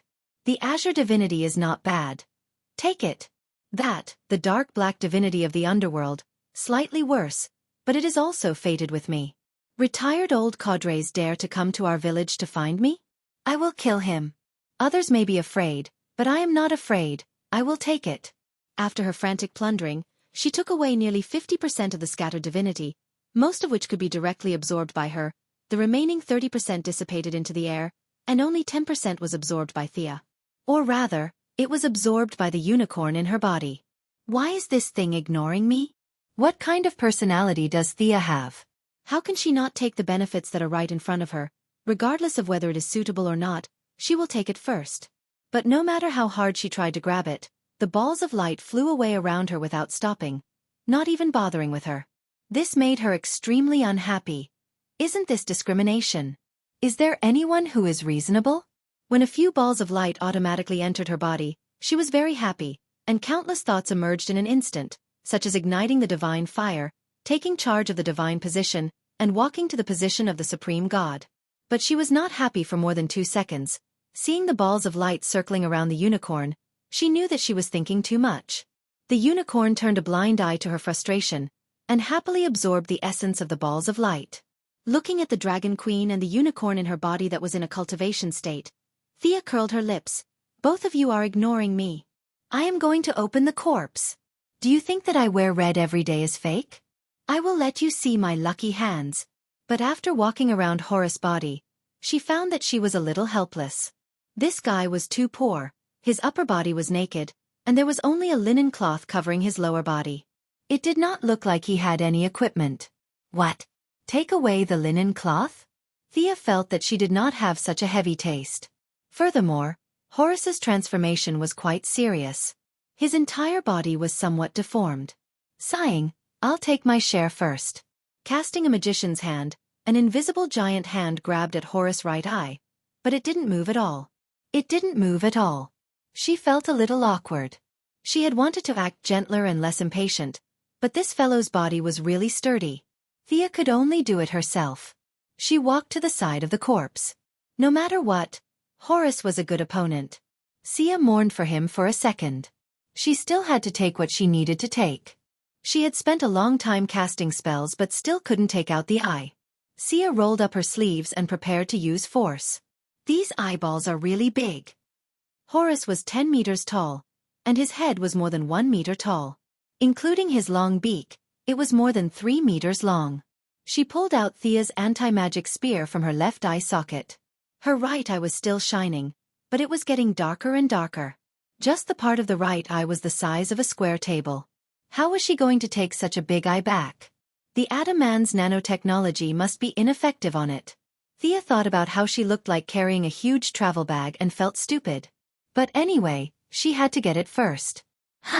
She had made a lot of mental preparations in advance, but she did not expect that as soon as her palm touched Horace's right eye, she felt that the delicate balance was broken. Horace's right eye seemed to have been turned into sand, and it turned into fine sand that flowed down from Thea's fingers. What the hell? Thea immediately turned back to look at taxis, wondering if she was the one who did this. If you don't want me to take it, just say so. The Dragon Queen was stunned by her angry eyes. Can't you see that I'm busy? Looking carefully at the scene, she suddenly realized. His eye chose you. You're lucky, but you can take your share of the spoils. After that, without waiting for her reply, her long dragon tail rolled Horace's body under her and she sat on it. The meaning was clear. The rest was mine. Thea was a little speechless when she saw her anxious look. She lowered her head and pondered. The Dragon Queen's words were simple and clear. Horace's eye chose her? Did this mean that it was her eye? She touched her eye socket. It was still her eye, but her field of vision had become extremely wide. Other abnormalities could not be seen for the time being. There were no bloody things like gouging out or changing eyes. Considering that the Dragon Queen was such a big village official, she would not lie to a small shrimp like her.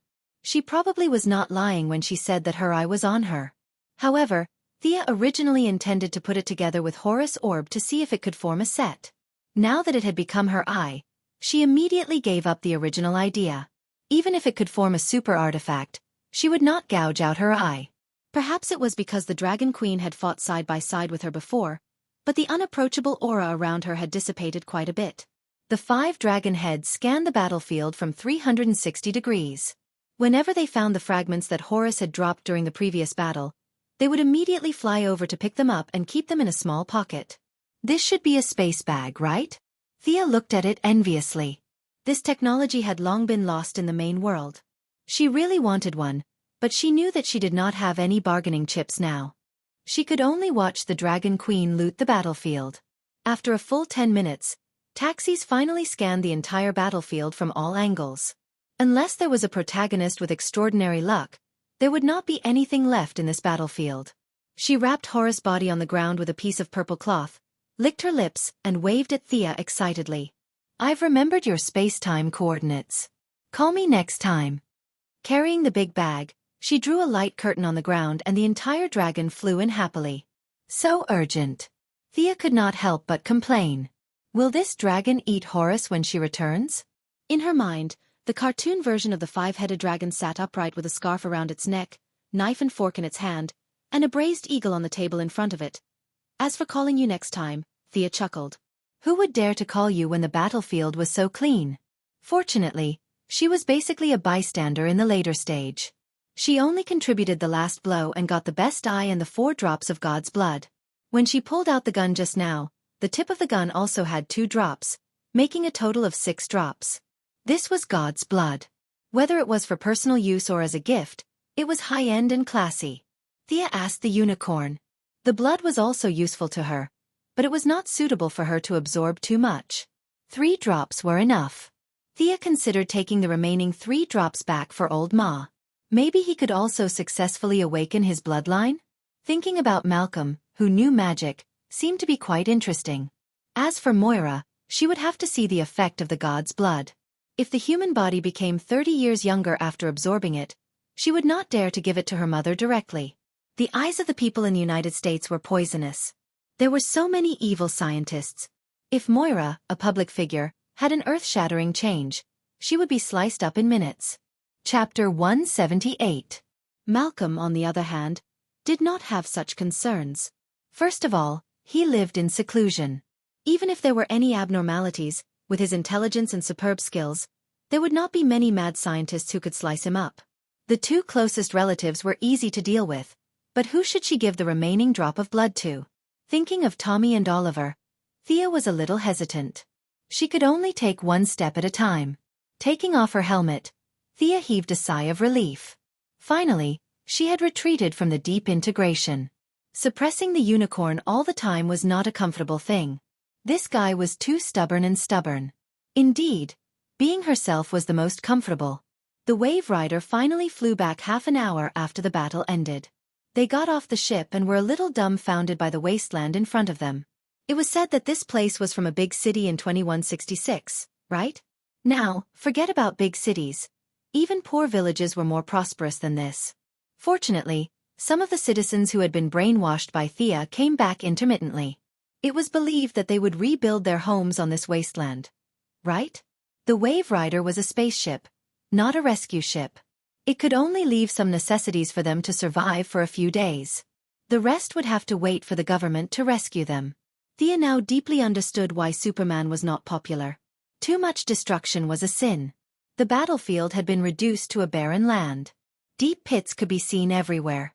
It was fine if Thea's light element was the light element, but if you encountered the fireball and acid pit that Taxi spat out, you could only admit that you were unlucky. Just think of the scene, falling down with a splash and vaporizing a living person in an instant. What kind of F***king thing was that? Captain, where are you going next? Thea followed them onto the ship and turned to ask Rip Hunt. His 1,000-year-old enemy was finally caught, and his wife and son were not in danger of dying. It could be said that his initial mission of assembling the legendary squad had been successfully completed. Rip Hunt had probably thought of this question as well. He answered with certainty, I'm going to send Vandal back to the prison of the Master of Time. That's where a tyrant like him should stay. Thea heard this and secretly curled her lips. I'm afraid you want to go back to being an official? It's a pity that your dream can only remain a dream. The Council of the Masters of Time had already reached an agreement with Vandal. If you send him back, he will be released in minutes and you will be locked up. In the end, Rip Hunter and his companions blew up the Time Masters base, sweeping this so-called time management organization into the trash heap of history. Of course, Thea would not stop this. In fact, she was even prepared to help. Just thinking about it made her excited. Even the Master of Time had been blasted into the sky. Wasn't she the only one left who could be considered a proper worker? As long as these people didn't die, she would have to be careful of these people coming out to kill her whenever she did something that was different from history. She would carry out the so-called revision of the timeline and completely erase all traces of their existence in their base camp. This was a good thing that would be very profitable. As for whether Vandal ran or not, she did not care. So what if he ran? What bad things could an 80-year-old old man do? Even if he were to live another 10 years, he might not have the courage to do so. Captain, Ray's injury has worsened. Come and take a look. Oh, Miss Thea, come and take a look too. As soon as they boarded the ship, they were stopped by Kendra, who hurried over. She pulled Rip Hunter into the ship. After taking 2 steps, she saw Thea turn around and pull her back. Thea stared at Kendra with cold eyes. Her gaze was a little scary, completely shocking the silly hawk girl. She stopped her hand halfway, not knowing what to do. Thea, of course, was not giving her a hard time. She just found it strange. Your god is dead. How can you still be alive and kicking? How can a proper priestess like you be fine? This doesn't conform to theology. Look at those eagles. They fell from the sky like dumplings. I don't dare to say anything about other animals, but in this world of 2166, eagles should be considered a protected animal from today onwards. There was no other way. They had basically all committed suicide. Do you know who the enemy we just fought was? Thea asked seriously. Kendra, the hawk girl, was an honest person. She didn't hesitate at all and shook her head. Sigh, Sia covered her face. Great God, Horus. No wonder you lost an eye back then. Your eyesight is as bad as the South Pole. Of the 2 priestesses you chose, one was ambitious and the other was timid. Let's not talk about the ambitious one. It's understandable that the timid one didn't hear your call. Now that you, the god, have died, she didn't even realize it.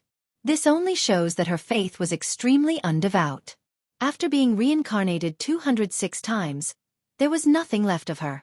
Can you still extend your wings? Thea asked the last question. This question was a bit abrupt. Under normal circumstances, it was taboo to ask others about their abilities. However, the hawk girl and Thea were not normal people. The hawk girl carefully felt it and smiled embarrassedly. It's not always effective. I can't use it now. Thea looked at her carefully and said word by word, Horus has fallen. Who is this? Go back and look it up in the dictionary. What I want to say is that after he fell, the 4,000-year battle between you and Vandal has ended. Your superpowers have disappeared, and you can live a normal life again. You mean that Vandal's immortality has disappeared as well? Rip Hunter, who had been a listener all this time, didn't care much about the hawk girl's experience. However, he cared a lot about his old rival. That's right. Although I don't know what they encountered to cause this cycle of reincarnation, one of the powers that caused the reincarnation has disappeared. Now that they're dead, there's no doubt about it. Ha! Rip Hunt was just about to laugh out loud, but when he thought about the hawk girl beside him, he forced himself to hold back. After all, she had already lost her supernatural ability and immortality, and he was laughing beside her. Did he still want to be her friend? To be honest, the hawk girl was a bit depressed. She wasn't worried that Thea would lie to her, but she felt that fate was too strange. Half a year ago, she was still washing dishes. Then, she was told that she could be a superhero and that she had to fight her 4,000-year-old rival. Now that half a year had passed, she finally accepted this fact in her heart. Then, she was told that the enemy was dead and she had nothing to do with it. She should go home and live a good life. If she was willing to do the job of washing dishes, she could still hire her. This kind of exhalation was indeed a test of a person's mental endurance. Fortunately, she was a timid person by nature. She didn't have much ambition, so she didn't care if she didn't have superpowers. Thea could somewhat guess the change in her state of mind. To be honest, being able to let go of things was also a good trait. This was also because the Hawkman was dead. This time, he was completely dead. If he was still alive and heard Thea's words, vomiting 5 liters of blood would be considered light, and he might even be paralyzed. Chapter 179. Let's go see Ray first. His injury suddenly worsened, and Gideon couldn't do anything about it. The Eagle Girl. There was no more Eagle Girl. She would be called Kendra from now on. She collected her thoughts and did not dare to hold Thea's hand this time. She led them to the medical room. It doesn't make sense, Thea thought as she walked. She had treated more than half of Ray Palmer's injury at that time, and the rest was suppressed. It shouldn't have rebounded so quickly. When she saw the atomic hero with doubts, she was indeed shocked. His handsome and sunny face was shrouded in a black mist, and even though he was fixed in the medical chair, his body was shaking violently from time to time. What the hell? Thea understood at a glance. When Ray Palmer was hit by the Eye of Horus, he, who was still a god at that time, could not help but have a trace of divine power in his eyes. This trace of divine power was so weak that it could be blown away by a gust of wind. Even if Ray was an ordinary person, without magic treatment, he could recover in a year and a half. But the bad thing was that this trace of divine power formed a very small connection channel. When Horus borrowed divine power from his retired father, the power of the underworld connected to Ray Palmer through this channel. Fortunately, Thea had treated him once before and left a lot of light energy in his body. This light energy and the power of the underworld offset each other, and with the help of Gideon's future technology, he barely survived until now. But at most half an hour left, he would be completely dead. Of course, her little power was far from enough to compete with the underworld. If Taxis could be regarded as a village chief, then Miss Thea could not even be regarded as a village committee member. She wanted to wrestle with a retired old cadre? She was dreaming. Fortunately, she had a winning magic weapon in her hand. According to her calculations, as long as a drop of divine blood connected with the original trace of Horus' divine power in his body, Ray Palmer would be fully recovered.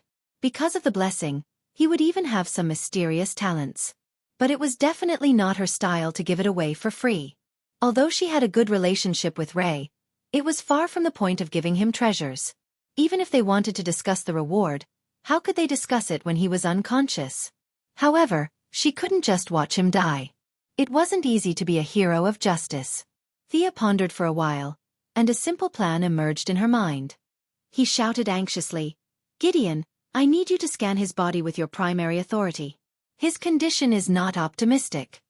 The artificial intelligence hesitated for a few seconds and reported a number and symbol password. Just like how Thea was afraid of her terrifying calculations, she also did not understand Thea's magical abilities. 2 people, 1 human and 1 machine? Thea had never asked for permission, so she pretended not to know and didn't give it to her. Now that Thea suddenly spoke, of course, it wasn't because she had full confidence in dealing with this artificial intelligence. She had obtained this authority and returned to her original space-time.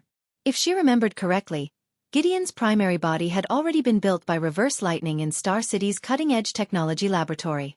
She couldn't deal with the emotional version of herself in front of her. But wasn't it easy to deal with the almost newborn version of herself? In fact, it was best to catch Reverse Lightning and brainwash him. This person was a real transmigrator, a visitor from the 25th century. In his original space-time, he was a scientist. After transmigrating to the space-time, he lost his speed and could only focus on cultivating the Flash in order to return home.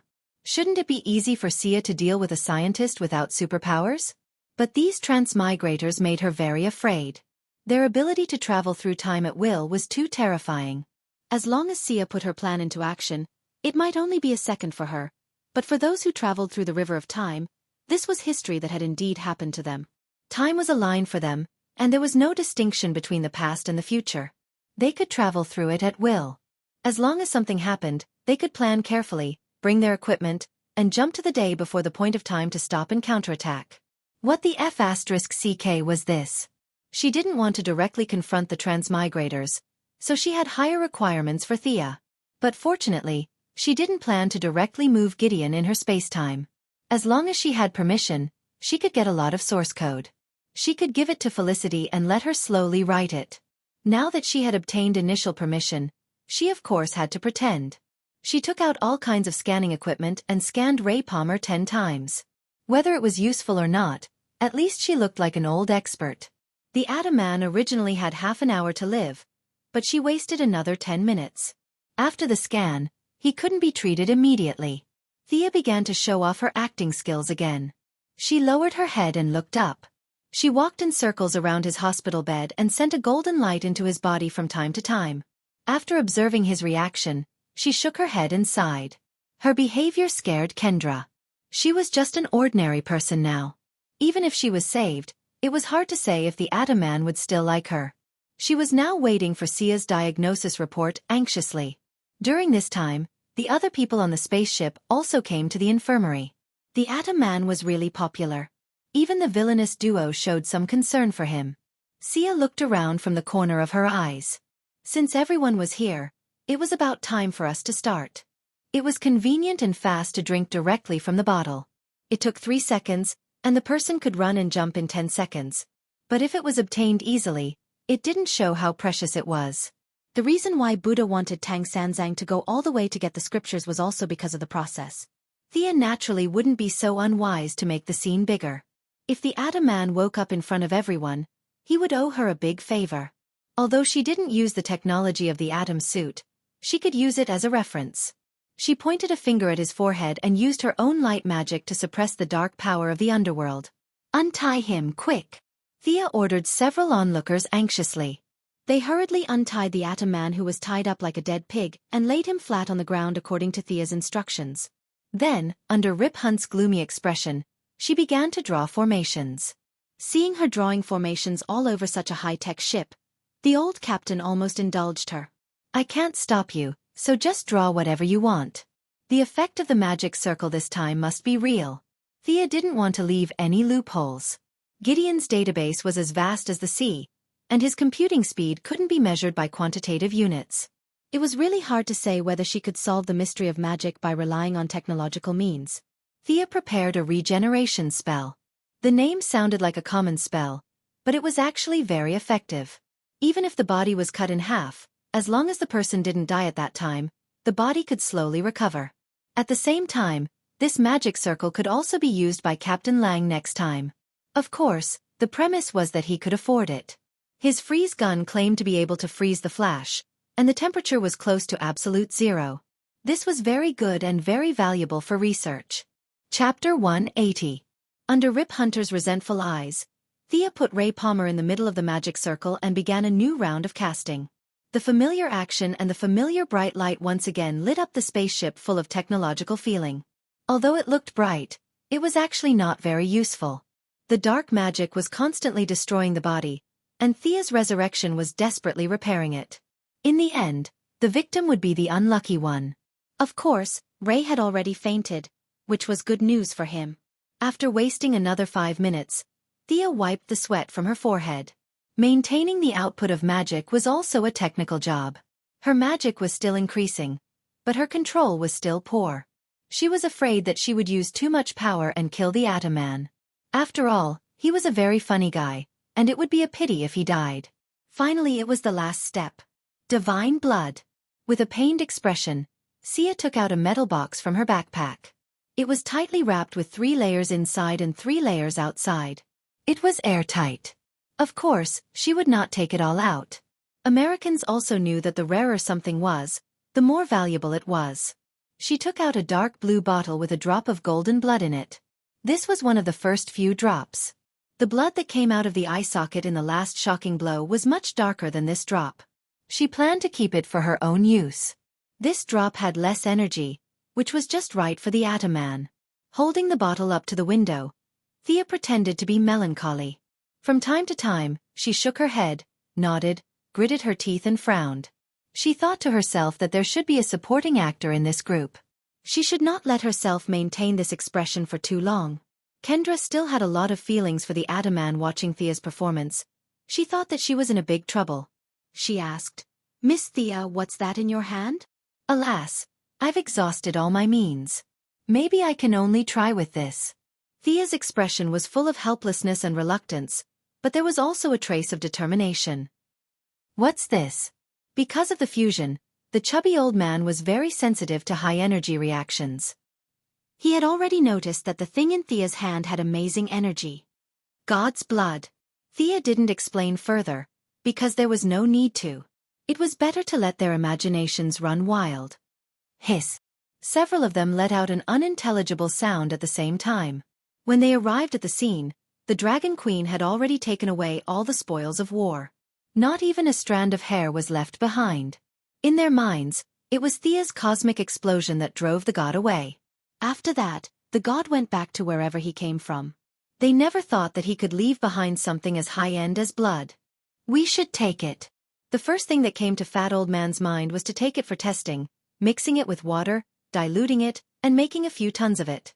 In the future, the entire human race would drink a bag of it every morning and night. By then, it would not be a dream for humans to go to Mars and rush out of the solar system. At the same time, he had already thought of how to persuade Thea to contribute. Something like dedication, freedom and democracy, and sacrificing one's family for the greater good. But at the thought that this drop of blood could save Ray Palmer's life, he instantly hesitated. Should he save him first or keep it for analysis to help all of humanity? This made the fat old man, who had always lacked decisiveness, break out in cold sweat. Several heroes on the side of justice had the same thought as him. They could not help but think about what they would do if they encountered such a situation. Thea looked at their expressions out of the corner of her eye.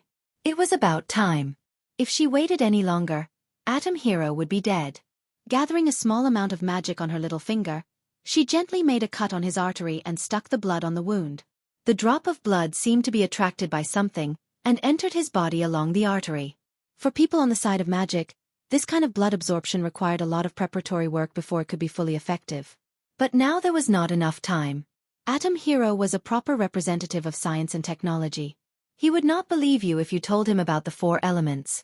Fortunately, there was a trace of the divine power of the Eye of Horus in his body, which could guide the absorption. As for drinking it directly, it was even more nonsense. It was not a drink. The absorption capacity of the human stomach was far from enough to absorb such a large amount of energy. Entering the blood circulation was the best choice of all the bad choices. When this drop of divine blood entered the body, the reaction was extremely fast. Atom Hero, who was an ordinary person, was directly given such a powerful tonic as divine blood. Even if he trained to the level of Oliver, it would be useless. His consciousness was instantly defeated. The energy of the divine blood began to wash over him unscrupulously. Fortunately, he still had the dark magic of the underworld in his body. The divine blood automatically found these dark energies, and the two sides began to fight fiercely in his body. Thea at this time was doing her best to open the magic circle outside, repair his damaged body, bones, and protect his brain with her own magic. The whole process lasted for an hour, and the two energies finally ended with the divine blood winning. The black gas was constantly squeezed out of his body and dissipated in the air. Ray Palmer's fluctuating body finally calmed down, and Gideon also timely reported his physical indicators. Except for some weakness, his actual physical fitness had been greatly improved. Let him rest. He should be able to wake up at this time tomorrow. Thea glanced at Atom Hero. He was 2 centimeters taller than before, and his skin looked smoother. Some of the bruises and scars he had suffered in the past few years as a superhero would also be healed. It was impossible to completely remove the marrow, but a slow transformation was possible. Thea then left the infirmary. She was exhausted after the day. She wanted to find a place to bask in the sun. Even if she would be beaten back to her original form when she went back, it was really comfortable to bask in the sun. That kind of pleasure on the cellular level could not be replaced by anything else. The rest of them all looked at the dead Atom Man with envy and jealousy. This guy was indeed lucky. That was divine blood.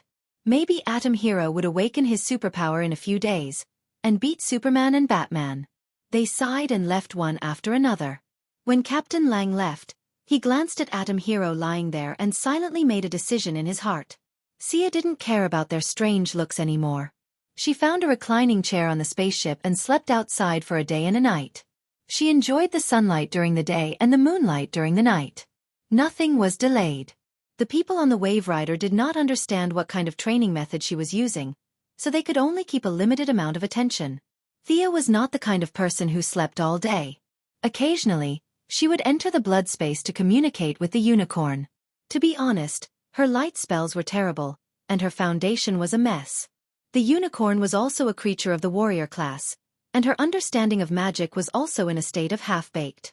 If it were not for Taxis as the main force, it would be a miracle that the two of them together could kill a god. She did not know how Old Ma and the Court of Owls were doing. As long as there was a basic spell book, Thea's strength would take a new leap. Chapter 181. While closing her eyes to rest, she was also summarizing her gains this time. Her combat experience and power level were too high, and she really didn't feel that it would be of much help to the future. She could only say that she had seen some things from a vantage point.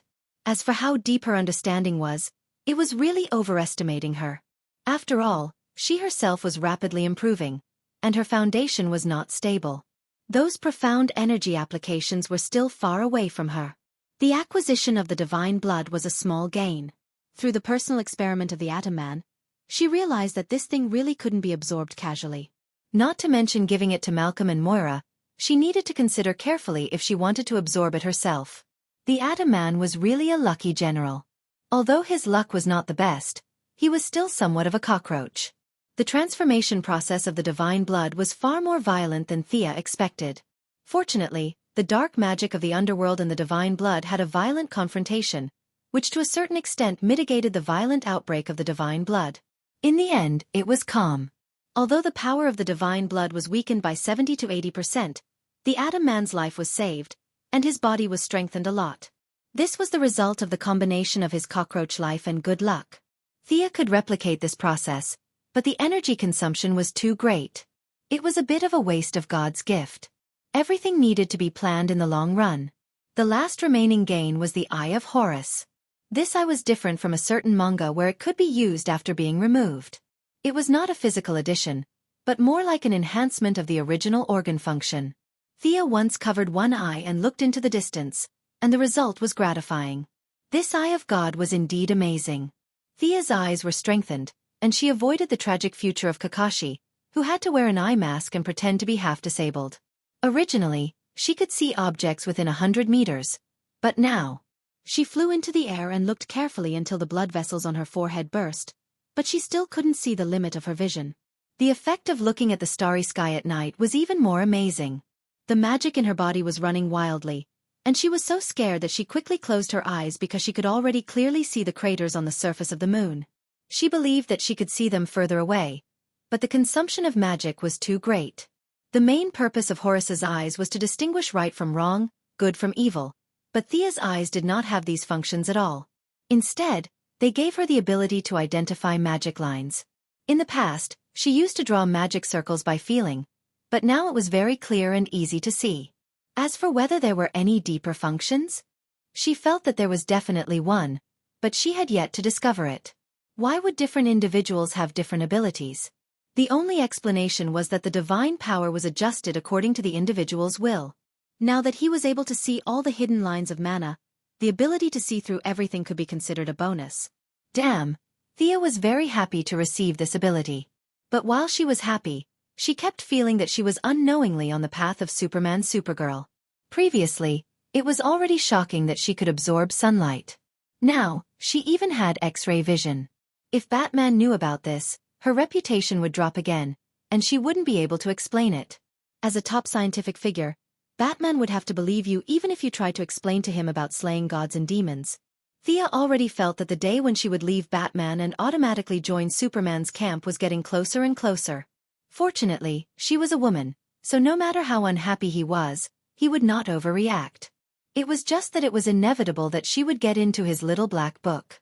But when she thought about how Batman even wrote down the method to deal with her, she knew how serious his condition was. Thea shook the magic ball of Horus in her hand. The originally glittering magic ball now seemed to be covered with a layer of shadow. She had fused with the divine eye, and the power of both sides came from the same source. She could see very clearly that the magic on the magic ball was fading every minute and second. Needless to say, it must be related to the fall of Horus. The main character was dead, and the divine power on the Eagle Girl and Vandal was quickly dissipating. This equipment that had been passed down for countless years was about to die. It would be a pity to just wait for it to break. Thea referred to the information that Gideon had translated for her and the brief information in the Eye of Horus. She was ready to absorb the fire magic in the ruby at the top of the magic ball, but unfortunately, her body was now full of light magic, and she could not accommodate any other power for the time being. Thea could only use a simple method to temporarily seal the magic ball until she returned to the original time and space to officially absorb it. As for the scepter of Horus, she did not need to ask anyone. She could feel that the scepter was indeed not in this time. In fact, even if it was, she did not need it. The scepter also had the problem of dissipating divine power. Other than selling it for a few coins, it was useless. The night passed uneventfully. The next morning, Sia joined them for breakfast. This was the advantage of their high-tech spaceship. Everything depended on imagination. As long as one could think of something that had existed in human civilization before, Gideon could synthesize it. Thea had enough of the American breakfast, which was inherited from the British style of dark cuisine, so she automatically made a Chinese meal. There was millet porridge, a tray of soup dumplings, and delicious salted vegetables. She bit into the steaming filling of the dumplings, which overflowed with the fragrance of the meat. It was a refreshing taste. As a killer who had been all over the world, Sarah Lance, who could barely speak a few words of Chinese, immediately threw away her breakfast and replaced it with a breakfast of the same standard. She went to the side and ate happily. The remaining few people had different expressions. Some were too embarrassed to change, and some were too naive to suit their tastes. Thea did not say much to them. After breakfast, she wiped her hands and prepared to continue to sunbathe. "Thea, thank you." When she walked to the door, she saw Ray Palmer holding Kendra's hand and standing outside the door. Ray bowed to thank her. Thea certainly could not grab him by the collar and yell at him to give her the benefits. She was calm and collected. "How's your recovery? Any new abilities?" Ray shook his head. "I don't feel like I have any special abilities, but my strength, speed, and stamina are now ridiculously strong." It was obvious that he was very satisfied. He smiled brightly, showing his 8 teeth. No new abilities awakened? Thea took him to the test room to see how his physical fitness was now. The other members of the legendary squad also heard the noise and followed to see what was going on. Everyone was very satisfied with the results of the test. Ray Palmer was the most satisfied. He was originally tall and handsome, but in fact, he was an empty shell. Years of scientific research had hollowed out his body. Not to mention Sia, who was considered a grandmaster of combat. Even an ordinary person was stronger than him in terms of pure strength. Now, although more than half of the energy of the god's blood had been consumed halfway, it had still reborn his body. Combining several data, his physical fitness had exceeded the limit of human beings. In a horizontal comparison, his body was similar to that of the American team next door. They were the kind of people who could get up after a few seconds after being shot. That was to say, he had left the original timeline. Otherwise, he would have automatically joined Superman's team, whether he liked it or not. Chapter 182. Looking at the test report, the Atom Man, who had written dozens of papers, naturally understood what had happened to him. Although he was not a medical major, the test report was easy to understand. Just by looking at a few important indicators, he understood how important this matter was to him. The frivolous look on his face disappeared, and he asked with uncertainty, "May I ask, what were you planning to do with that drop of blood?" Thea knew that the Atom Man had taken the bait, so she immediately put on her act and said with a bit of melancholy and a bit of relief, "The original plan was to give it to my mother. Since my father and brother disappeared, she has been in poor health. But seeing your reaction yesterday, fortunately, I didn't give it to her. You're lucky, don't worry about it." Then she turned around and left, pretending to be relaxed and gave him a smile. But her half-true and half-false words made Yuan Man very sad. It would have been fine if she had kept it for herself, but she had left it for her mother. As the CEO of the Palmer Group, who would acquire Quinn's company in the future, he was very clear about the Quinn family's mess. As for being a guinea pig, he had no complaints. Seeing that he was about to die, it didn't make much of a difference whether he was a guinea pig or not. After all, Sia had given him a chance to be a guinea pig. After weighing the pros and cons in his heart, the Atom Man finally made up his mind.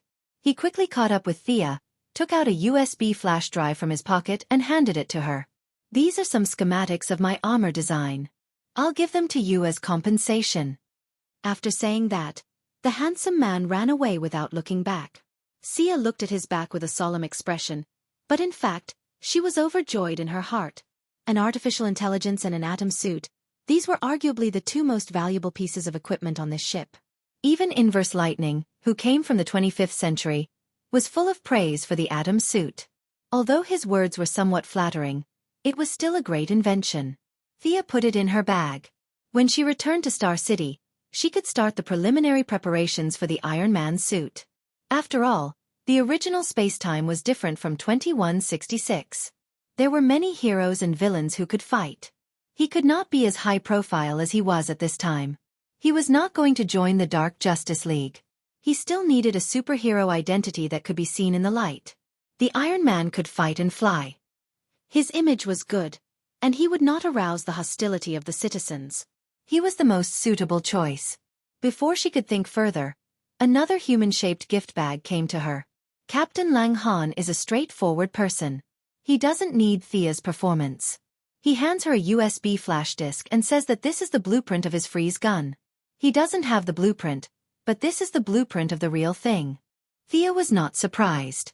The original design was designed by Cisco Ramon to prevent the flash from going berserk. However, before the gun could be fired, it was stolen by Captain Frosty. After that, he used the gun to torture the Flash for 3 years. However, Captain Lang Han, who only had a high school education, was actually able to take the real thing and draw the original picture. He even added his own changes. It was a strange thing. It had to be said that this world's technological equipment was weird. For example, the black guy in Firestorm could repair a spaceship after half a year of repairing cars. If that was the case, Captain Lang Han's high school education was not too low. Thea was not uninterested in his freeze gun, but she was not that interested either.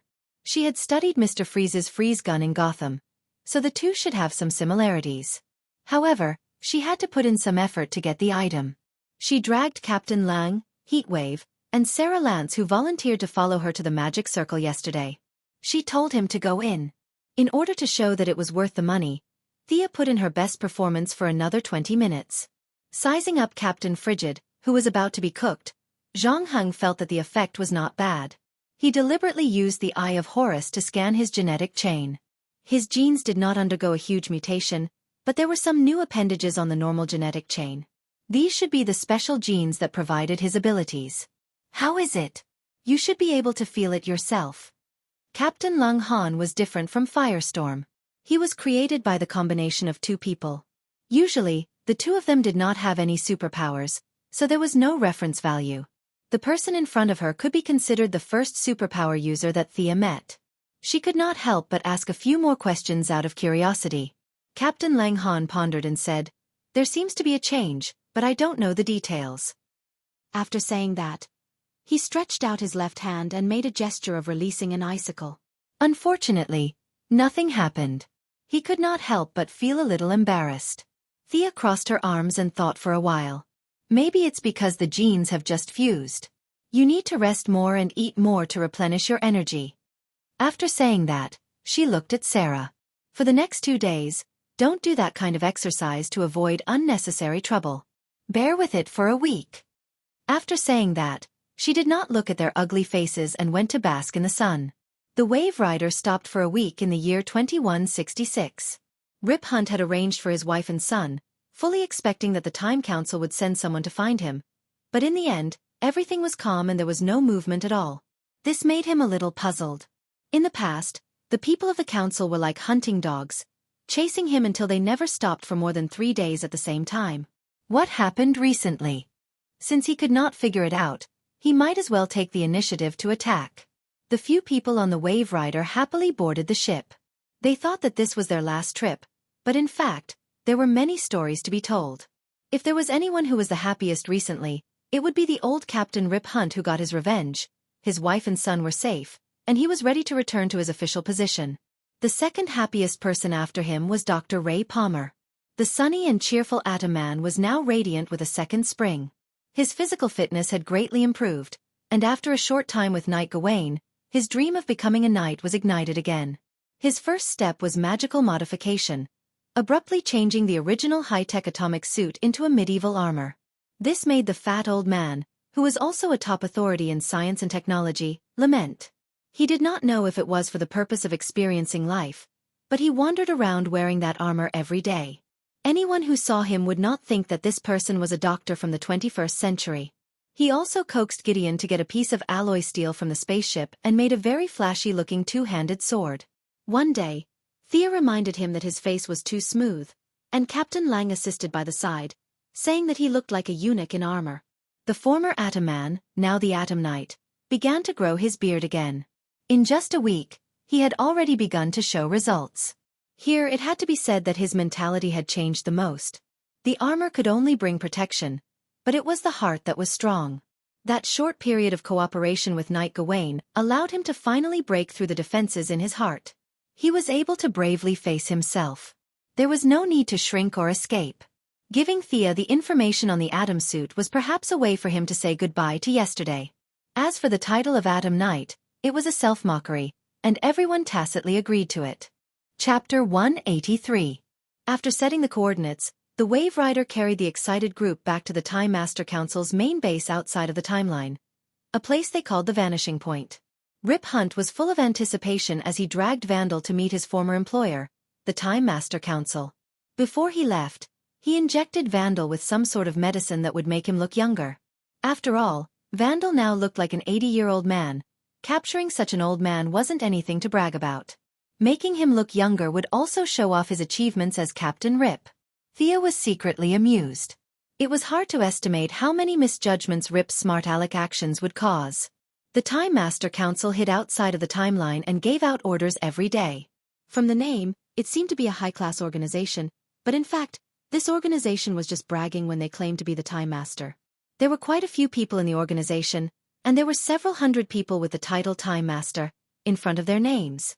Rip used to have this title as well.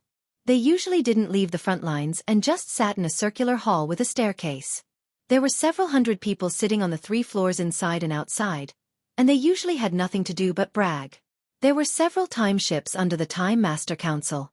This was the elite level. Thea couldn't remember the exact number, but she felt that there were no more than 10 of them, and the Wave Rider used to be one of them. Below them were the miscellaneous soldiers. There were a dozen or so soldiers with laser guns. These soldiers, other than guarding the door, were also responsible for serving tea and water to the several hundred old masters so that they wouldn't starve to death. This was their scientific way of governing, a complete inverted pyramid structure. 90% of the people in the organization were just there to get by. Thea knew that soon, the Time Master Council who was in cahoots with Vandal would release him and arrest Rip Hunt. Then the dozen or so soldiers would attack the Wave Rider and arrest the rest of the team. If she wanted them to blow up the Time Master Council, this would have to happen. But since Miss Thea was on the ship right now, she could destroy the dozen or so soldiers with a single breath, and the subsequent events wouldn't be able to develop. Might as well hide. Thea greeted the people on the boat and said that she was going out for a walk. In this godforsaken place called the Vanishing Point, time was in a state of absolute stagnation. Thea could not absorb any sunlight or moonlight. Fortunately, the power of the Time Walker in her body could absorb the power of time here. Although it was weak and Thea did not know what to do with it, it would be a waste not to take advantage of it. She walked out of the spaceship slowly. Now that her magic power had reached an extremely high level, she didn't need to cast any spells. Her body automatically became invisible, and she walked into this strange base under everyone's gaze. The color is so bad. It's better to blow up this place. After circling the place twice, she had already strolled around the place. The color of the place was extremely boring. It was either white or gray. However, it was her nature to like brighter colors. No matter how she looked at it, it was not pleasing to the eye. Thea searched around for a long time but still couldn't find the computer that claimed to be able to calculate the past and future. This computer had a very magical name called the Eye of Arcane Nuclei, but it was actually a product of science and technology. Just as she was wondering if she should find a leader to brainwash and ask about the computer, suddenly, a few people walked over from afar. HM? Rip Hunt? Who was that repulsive old man walking in front of him? Who cares who he is? From the looks of it, he was a typical villain showing off. Not only would he not kill the protagonist, he would also show off his pride, then wait for the hero to counterattack. It seemed that the plot had begun. Thea followed with large strides. These people were all ordinary people, so she didn't have to worry about being discovered. This was the unscientific aspect of magic. After following these people around for a while, they finally stopped in front of a large door. The repulsive old man gestured to the 2 guards and led Rip Hunt inside. What is this place? Rip looked around and found that he'd never been to this room before, so he couldn't help but ask. The Hall of Supremacy, the hall where we observe the Eye of Arcane Nuclei. A window to observe the past, present, and future, the old man spoke with a confident expression. Hearing this, Thea almost laughed out loud. A bunch of normal people talking about the past, present, and future without shame. This was a topic that even a god wouldn't talk about. Who do you think you are? The old man called D. Ruth blabbered on and on until Rip Hunt's face turned ashen. Satisfied, he had the guards escort him back to his cell, preparing to pull him out to show off the next time he was in a bad mood. Just as he was grinning sinisterly, Thea withdrew from her invisible state. Under his shocked gaze, she used a single hint technique and he lost consciousness. It took her 3 days to deal with the 2 leaders of the Owl Court, but now she was able to instantly control this level 1 guy with 0 magic resistance. This was a world of difference. Thea couldn't help but sigh in amazement. What an intoxicating power. But before she could even sigh, Thea was afraid that Rip's companions would become much stronger and rush out to save him. So she quickly began to read the old man's memories. Thea discovered some unexpected information. In the old man's memories, the Eye of Arcane Nuclei wasn't built by them, but rather was given to them by some unknown entity. They had searched for countless years, but still couldn't find the time of this exchange. Thea's heart was pounding. This seemed like the work of a god, not to mention a god who had the ability to travel through time, a main god. This made her instantly give up on the idea of taking him away. Fortunately, she didn't need to be the vanguard. There were people like Rip Hunt who were fated to take the thunder. She had something more important to do. And that was to join them. She was someone with a certificate. As long as she was registered, once this Vanish Point base was blown up, she would be completely free in the timeline. As one of the highest leaders of the council, it was very easy for D. Ruth to do this. Controlling the back-end computer, he easily completed Thea's so-called joining application. In theory, she would be able to arrest the group of people she saw in the future, but of course she had to be able to catch them first. Increase my access to the Wave Rider's central computer, Gideon, to the highest level. This was her real goal. The Vanish Point central computer was able to control the AI of the ship. Although Gideon had personal feelings, she couldn't remove this basic rule. This wasn't a problem. If Thea needed access to the entire stronghold, she would have to hold a meeting to discuss it.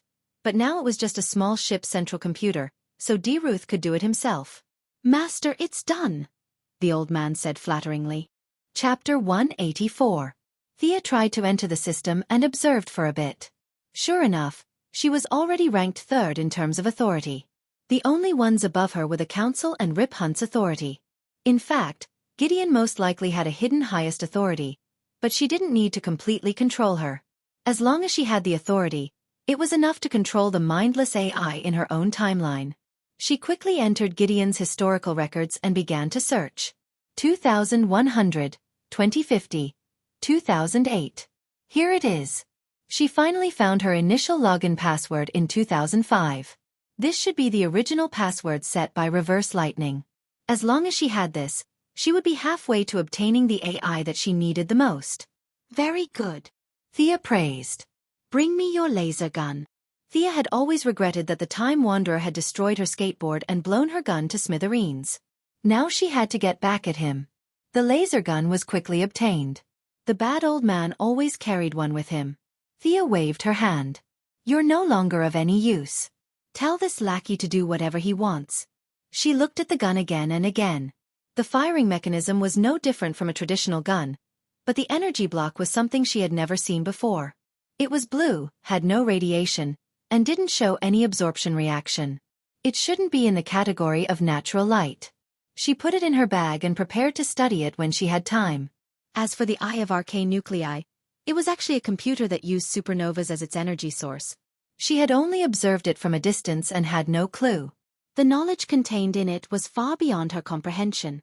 The Time Council had obtained it for countless years but still couldn't understand it. She didn't have the confidence to understand it with just a few glances. She would go back to her hometown and build it herself, so it was safest to have Rip Hunt blow it up. Time passed quickly. Suddenly, Thea felt that the psychic power she released was missing. Did that mean the bad old man was killed? She cast invisibility on herself again, sensed her surroundings, and ran in the direction of the gunshots. Hurry, we have to hurry to the Eye of Arcane Nuclei.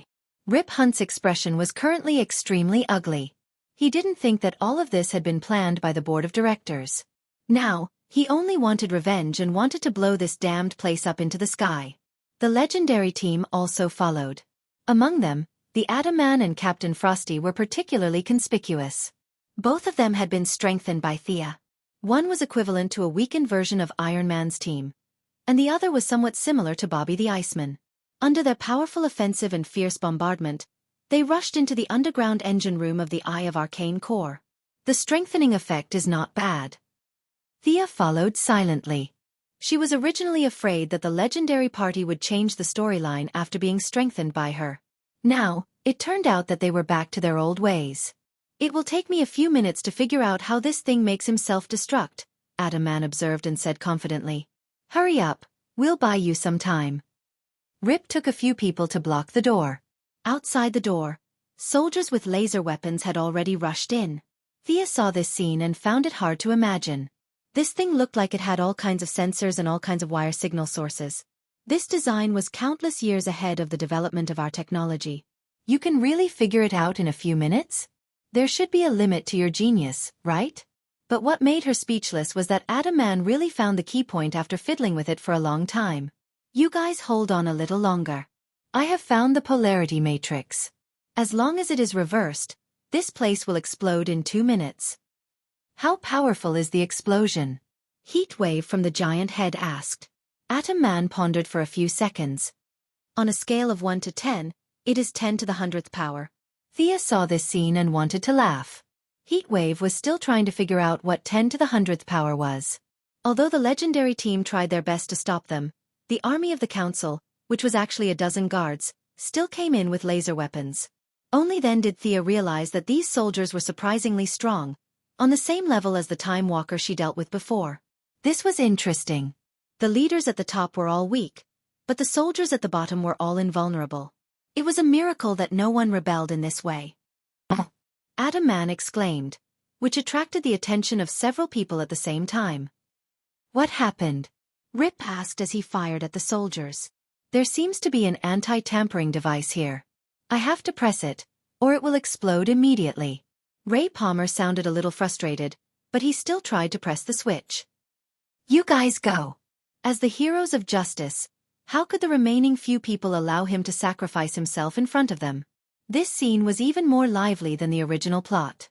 The fat old man withdrew from the Firestorm clone. "I am the oldest. You guys are still young. Let me do this job. Let me do it. Let me do it." In the original movie, Captain Lang was willing to sacrifice himself to save everyone for Heatwave.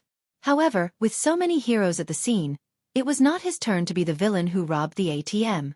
Therefore, he and Heatwave could only watch obediently.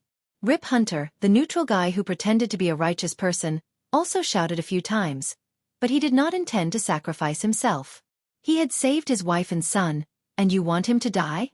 You might as well load the file and start over. Sigh. Too bad there were too many people here, and the plot changed. Sarah was supposed to give Captain Lang a kiss before he died, but now he could not see it. Thea deactivated her invisibility spell and walked out of the dark. "Hi. Hello everyone. Miss Thea?" Several people greeted her in a mess. Remember, legends never give up. Thea's expression was very serious, but she was actually very happy. These words sounded very powerful coming from her mouth. She walked to Adam Man. "I'll do it." There was a burst of exclamations. "No. Miss Thea, let me do it." Thea pursed her lips. "You guys are just shouting there. You didn't even move your feet. Besides, you guys didn't even let me finish my sentence before shouting blindly. Let me take a look." Ignoring everyone's jaws that had dropped to the ground, she started to look at it. It was actually a very simple device. There was a detonation switch that had to be pressed at all times. As long as there was no pressure on the switch, it would go up and trigger an explosion when it reached a certain point. As long as there is pressure? Thea turned to ask Atom Man, who was sweating but exuding a sense of mission. Yes. Atom Man still had some expectations for her. Although such a sacrifice would be noble and fulfilling, it would be best if she didn't have to die. Thea instantly cast Magician's Hand. "When I say 3, 2, 1, let go." 3, 2, 1. The two cooperated well. As soon as Atom Man let go, she pressed on with Magician's Hand. Thea looked carefully for a few seconds and found that there was no problem. She did not talk nonsense with them and told them to hurry up and leave. When they got on the spaceship, everyone was relieved. Thea received another wave of gratitude. When the spaceship flew far away, She got a signal from Rip and deactivated the spell. She had just seen a dark blue explosion from the council base on the display screen when she felt an unknown but incomparably powerful pulling force fiercely dragging her. It happened so suddenly that she had no time to defend herself. In a flash, she was pulled into an unknown space by the huge force. Chapter 185. Wow! Thea only felt that she was being pulled by this great force and instantly broke through the speed of sound, the speed of light, and a lot of other speed units as she could think of. She was surrounded by a light blue halo, and she could only see fragments of countless figures. There were old people, children, burned villages, and tens of thousands of people cheering when rockets were launched into the sky. But when she wanted to take a closer look, there was no time to distinguish. The great force was pulling her too fast. She only felt as if countless years had passed. Just when she finally regained some control of her body, she only felt that the great force suddenly exerted force and threw her out of the void. When she broke through a thin layer of sticky substance, Thea finally saw something familiar. White clouds were floating in the air, changing various shapes from time to time. Thea glanced at them and didn't care anymore, because she found that she was in mid-air and was falling at an exaggerated speed. Originally, even if she was thrown from the moon, with her magic power, she wouldn't be hurt because she could fly. But now, she found that the environment she was in seemed to be covered by a legendary anti-magic domain. She couldn't use any of her magic power, and the fusion state had automatically ended. The original red Kevlar returned to her body. Although the situation was critical, fortunately, her mind was still flexible. She began to search for her skateboard in the rapid fall. It was indeed convenient to carry the nano version, but it was difficult to find when she really needed it. It was too small. She couldn't find it for a while. She searched her trouser pocket, mobile phone, credit card, and a lot of other things. When she saw land, Thea found a skateboard the size of a cigarette box. She pressed the switch on the side, and it instantly grew bigger. She laid her whole body on it and hurriedly turned on the skateboard suspension function. Finally, she stopped more than 7,000 meters above the ground. Phew! Thea let out a long breath. She was no longer the naive girl she used to be. She vaguely understood that most likely, the explosion of the arcane cores opened a time tunnel, and maybe there was more than one. She was pulled into the time tunnel by the psychic force of the Hand of Magic, and arrived at this seemingly desolate island in front of her. That's not right. Who has nothing better to do than to set up a large-scale anti-magic domain on a deserted island? This person's condition was too serious. Looking around, all he could see was blue seawater. Using the full power of the Eye of Horus, he could not see any signs of land other than the island beneath his feet. After inspecting his body, he discovered that both the Yang mark and the Yin mark had been completely sealed, and he couldn't sense his originally shocking magic power. Should I leave or go down first? As Thea was pondering, she noticed that many people had gathered on the island below. A group of people was pointing at her. Thea focused her eyes and looked over. When she saw the appearance of this group of people, her heart skipped a beat. There were more than 100 people standing in the open space below, all of them wearing metal half-body armor, leather skirts that only reached their knees, and short boots that were less than 30 centimeters long. Their arms and thighs were exposed, and they all stared at Thea, who was floating in the sky with a dignified expression. Many of them were even holding spears and bows in their hands. Thea was not afraid of these people who were holding bows and arrows. Although her magic power had disappeared, her technological equipment was still there, and the Eye of Horus was also operating normally. She would not be afraid even if there were twice as many people, let alone 100 or 80 people. Even if she couldn't beat them, she could still kite them. But what made her collapse was that these 100 or so people had bulging chests, and they were all women. Looking at them with sharp eyes, they were all women who were very good at fighting. On the outside of the crowd, there was one woman who stood out the most. Thea was too high to distinguish her exact height, but this woman was obviously taller than the people around her. Her temperament was also very different. Like a sharp sword, she faced everything proudly. As if she felt Thea's gaze, she even waved at her. What the hell, she can see me from so far away. Considering that this tall woman was obviously not of Kryptonian descent, and the surrounding environment and the women who looked very valiant, the name of this anti-magic island was obvious. Paradise Island. The blessed land of the gods. The hometown of Wonder Woman Diana. This tall woman who can see me from 10,000 meters up in the sky can't be Diana, right? Thea decided to go down and ask about the situation. Now that she was considered a traveler, the first thing she needed to do was to ask about the era and location. She could roughly guess the location, but she couldn't guess the era. Superman might be able to calculate the era of the Earth by looking at the lifespan of the sun, but she didn't have that ability. Driving the brand new skateboard, Thea slowly descended to a height of 1 meter from the ground. Facing the female warriors who were on high alert, she took off her hood, revealing her beautiful face. She raised her hands to show that she meant no harm. In fact, she didn't let her guard down, and the skateboard under her feet could be raised at any time. "Where are you from? Are you a foreigner?" The one who spoke was a middle-aged woman. Her clothes were more luxurious than the people around her. She wore an ancient Greek-style golden eagle helmet on her head and a brown cloak behind her. At first, Thea didn't understand the first 2 sentences. She then changed 3 languages until she switched to English. Thea finally understood and confirmed her guess.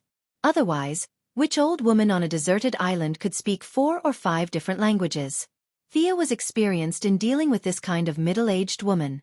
Although her actual lifespan was very long, she was always very talkative and eager to be valued. For Thea, who had been fooling Moira for many years, it was easy to deal with her as long as she knew what she was thinking. She bowed slightly, looking neither humble nor polite. "Your Majesty, I'm from the United States." The old woman was very pleased with her respect, but she still had some doubts in her tone. "Why do I feel like you fell from the sky?" "Huh. They saw me fall from the sky?" This was a big loophole.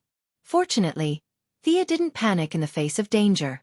She pretended to be silly, acted cute, and said with a confused and uncertain tone, "I don't know how I came here. I was fighting criminals in my city when I suddenly fainted. When I woke up, I was already falling." Her words were ambiguous. These women were indeed isolated from the world, but as the queen, the old woman could receive all kinds of information. She was obviously not a normal person. Besides, the skateboard was too eye-catching. She couldn't hide the fact that she came from the future for long. She deliberately obscured the era she was in and shamelessly labeled herself as a defender of the city to boost her reputation. Sure enough, these people believed her words. Moreover, she was a woman. The estrangement between them suddenly disappeared. "Well, welcome to Paradise Island. I'm Hippolyte. What's your name?" "Thea. Thea Quinn." Chapter 186. The Queen didn't want to introduce the others. "Miss Quinn, let's go to our residence and have a rest first. We have little contact with the outside world." After that, she smiled gently. This old woman was very similar to Thea's mother in some aspects. On one hand, she loved her daughter, and on the other hand, she was full of lies. She said that all the gods were dead, and when Diana believed it, she said that it was all in the story. She said that the sword was the ultimate weapon, and that it could kill the gods and destroy the world with one strike. In the end, it was pure nonsense. If it weren't for Diana's sudden outburst, she would have been fooled by her. Thea didn't want to expose her, so she nodded and said, "Thank you for your help, Your Majesty. Please call me Thea." "Hey, this little girl is really good at talking." Hippolyte was tortured by the naughty child Diana every day for 5,000 years. Now that she saw the good-looking, gentle and polite Thea, she immediately had a good impression of this girl. When she walked to the horse, she realized a problem. They all rode here. Does this outsider know how to ride a horse? She also knew that the outside world had entered the mechanical age. She turned around and asked, "Miss Thea, do you know how to ride a horse?" This question stunned her. She had already jumped off the skateboard to clear the misunderstanding. In order to avoid shocking the world, she didn't use the nano device. Instead, she held it in her hand and followed them on foot. When she heard Hippolyte's question, she was also stunned. She carefully thought about it. Many years ago, when old Robert took her and Oliver on vacation, she learned how to ride a horse. But after so many years, she didn't dare to say that she knew how to ride a horse. Thinking in her heart, she didn't stop walking. Now her physical fitness was far better than the little girl back then, so it was no problem for her to learn now. But when she walked to a brown horse designated by Hippolyte, she grabbed the reins and jumped on the horse neatly. The horse sent her a very friendly signal. She didn't even need to use the reins to control the direction. With just a thought, she could accelerate and decelerate the horse. This is? Thinking about it again and again. Maybe it's because unicorns are their ancestors? Was that why he was so friendly to him? The moment Arthas entered the island, the airspace was sealed. She could not contact Arthas as well. After thinking for a while, she decided that there was no harm in doing so anyway. Thus, she followed the female warriors of Paradise Island into their residential area. Out of the corner of her eye, she glanced at the tall girl who seemed to be Wonder Woman. Their eyes met in the air. Perhaps it was because Thea's eyes were a little aggressive. The young Diana quickly retracted her gaze and looked straight ahead with a serious expression. Thea is a little amused. While casually responding to Hippolyte's seemingly concerned but actually probing questions, she lowers her head to communicate with the horse. The communication was extremely smooth. Thea finally confirmed that this was Paradise Island. Not only the horse she was riding, but the horses of more than 100 people around her were all female. There was not even a single male horse. When she asked them how they reproduce, the signals transmitted by the horses were very vague. It seemed that they did not know how to express themselves. They had the consciousness of reproduction in their nature, but there were indeed no male horses on this island. They seemed to have entered a cycle of birth, growth, death, and birth again. As for where they were born, they did not know. They were just born naturally. Thea was a little speechless. Ninja Master, did you see that? You are not even as good as a horse. What are they? They were repeatedly reborn, just like the Eagle Girl who was just sent back to wash the dishes. The Eagle Girl reincarnated 206 times in 400 years, and the horse's life was short, probably 500 times. How free are these gods? These divine powers were squandered without restraint. They created an island of Amazons, set up an anti-magic domain that would last for an unknown number of years, and gave them immortality. After that, they forgot all about this group of people after a night's sleep. No wonder these gods died. Usually, they wasted their divine power blindly, but when they fought, they found that they did not have enough divine power. They were really a group of examples of seeking death. Miss Thea, have you thought about the next step of the trip? If not, why don't you stay on our island for a few days? We have gatherings and competitions every day, and there is a bonfire party in the evening. It is very lively. Hippolyte had roughly confirmed that Thea was not a local by constantly beating around the bush. There were no other secrets that needed to be further confirmed. Thea was also very helpless. No matter how good her acting was, there were some things that could not be hidden. This shrewd old woman specifically asked questions that seemed to be common sense, but were actually very tricky. For example, the bill submitted by the American senator was very unreasonable. The advertisement for America's participation in the war was very well done. Was that person a star or a real soldier, and so on? Thea reluctantly confirmed that the current era was not bad. The plot of Wonder Woman had not yet started. It was now March 1918, a few months before the official start. But she did not dare to answer Hippolyte's question. Her history score was average. She might remember the president of 1918, but senators? How could she remember the names of so many senators? As for the war advertisement, she had never even seen it. The only person she knew who was a soldier and a star was Captain America. But that was in World War II or the next universe. The result of her being unable to answer was that it triggered Hippolyte's above words, which seemed gentle, but in fact, it was irresistible. Of course, Thea could run out. At this time, Wonder Woman was not confident, or the time was not up. There was no absolute strength to stop her. She could certainly run if she wanted to. But if she ran out, where could she go? How could she go back to the original time and space? Waiting for the Wave Rider to find her was one way, but could they find her? The Eye of Arcane Core was blown up, and Gideon could no longer receive the signal transmitted through the time stream. How could they find her at any point in time? Even if they had the intention, Thea did not have the patience to wait.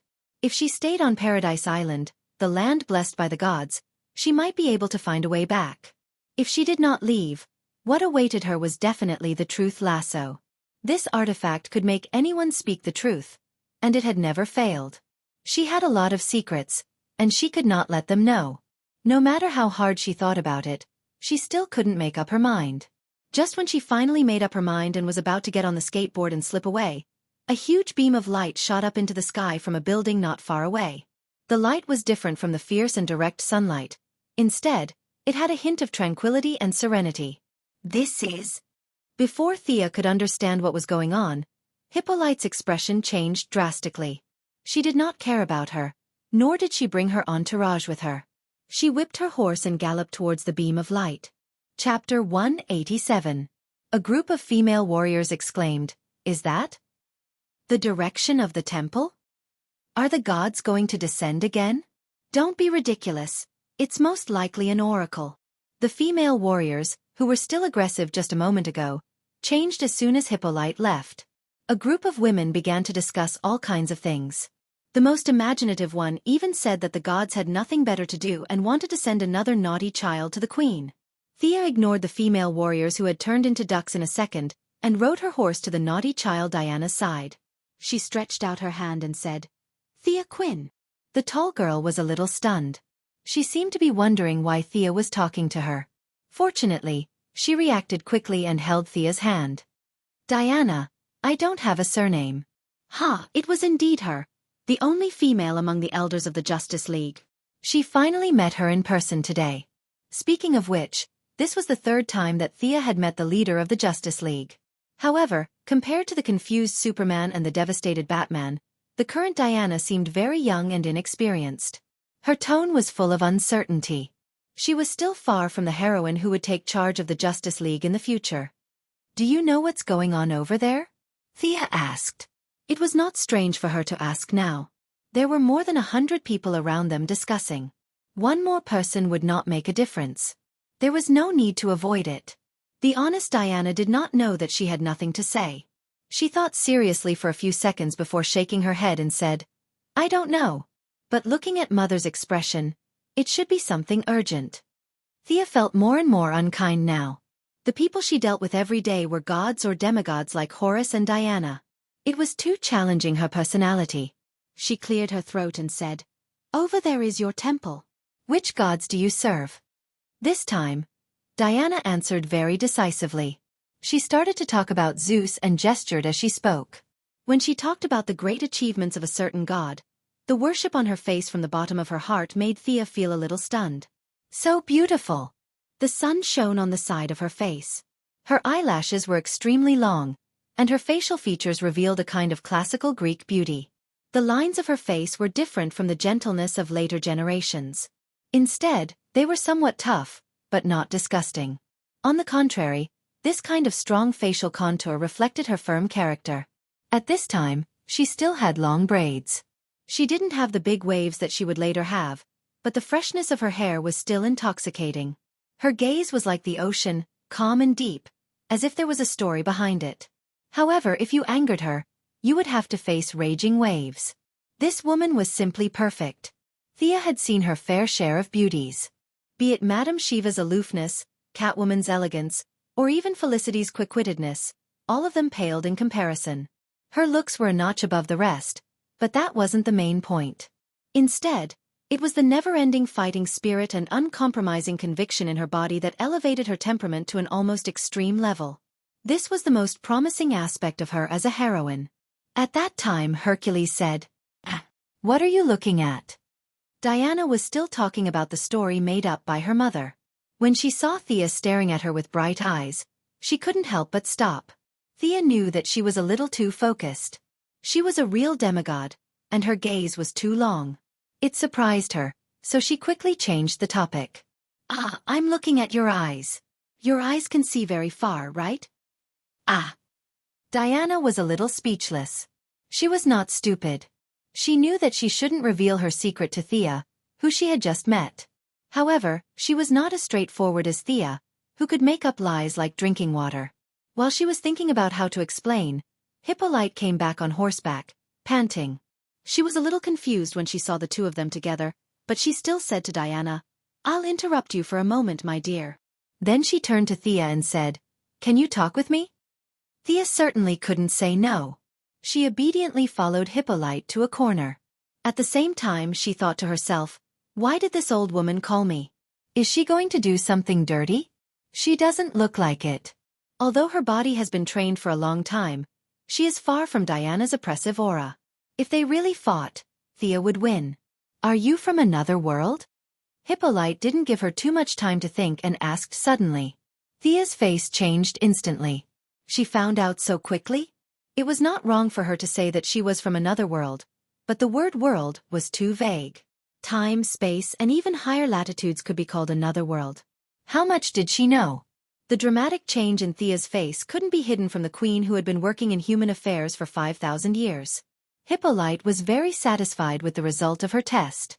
At this time, she completely let down her guard and said, "It's our temple that sent an oracle to announce your arrival. From now on, you are our distinguished guest." In fact, the oracle was extremely vague, and the voice transmission was too weak. Hippolyte combined her various guesses and finally came up with such an answer that was a little far from the truth. Thea scratched her head. It doesn't matter if she is from another world. Maybe their god was afraid that she would say too much and change history, so he gave her a little change? She had to say that because of the power of Horus in the other world, she misjudged the era when the gods were lying at home and eating subsistence. She felt that the gods knew everything and were omnipotent. She carefully tested Hippolyte for a long time, but she didn't get the answer she wanted. She only got the conclusion that the gods had a premonition that she was coming. "Diana, come on, you take Thea for a walk around. I have to go back and prepare for the ceremony." She didn't know how many years had passed since she received the oracle again. Hippolyte was very happy and was a lot nicer to her daughter. She didn't treat Thea as an outsider at all, so she took the army back first. Thea was a little confused. "I haven't said anything yet, and I'm already cleared of suspicion?" Although she didn't understand what the gods had eaten wrong and let her in without asking, it was a good thing that she didn't have to escape at night. She began to run around the island with Diana. At first, Diana was afraid that her riding skills were not good enough, so she slowed down. But after running for a while, she found that she was almost one with the horse. There were only a few people on the island who could match her riding skills. Thea was competitive and said that she wanted to compete with her riding skills. She could feel the emotions of the horse from time to time. She only felt that the horse was as if it had taken stimulants, and it was always transmitting signals like it was very happy and comfortable. In any case, they didn't need to run on their own. If you want to compete, then so be it. The 2 men and 2 horses began to run in circles around the island. Chapter 188. After half a lap, Thea automatically slowed down her horse. She could tell that Diana was an excellent equestrian. Besides, the horse she was riding was much better than hers. She would be asking for trouble if she wanted to race with her. Thea did not need to be so outstanding. As she slowed down, Diana slowed down and started to introduce some landmarks to her. The total area of Paradise Island was quite large, but the central residential area was much smaller. There were only a few simple buildings, a temple, a sacrificial square, a training ground, and a residential area for the warriors. Thea rode her horse slowly. She saw that all the women were training hard, such as javelin throwing, fighting and archery, which Thea was most familiar with. "Is there no one on your island who is involved in production?" She went around the island but did not see a single farmer or herder. Everyone was busy practicing martial arts. When they met their relatives, they would use muscle break, and when they greeted their friends, they would use shield bash. Thea was not used to this kind of daily communication. "Production?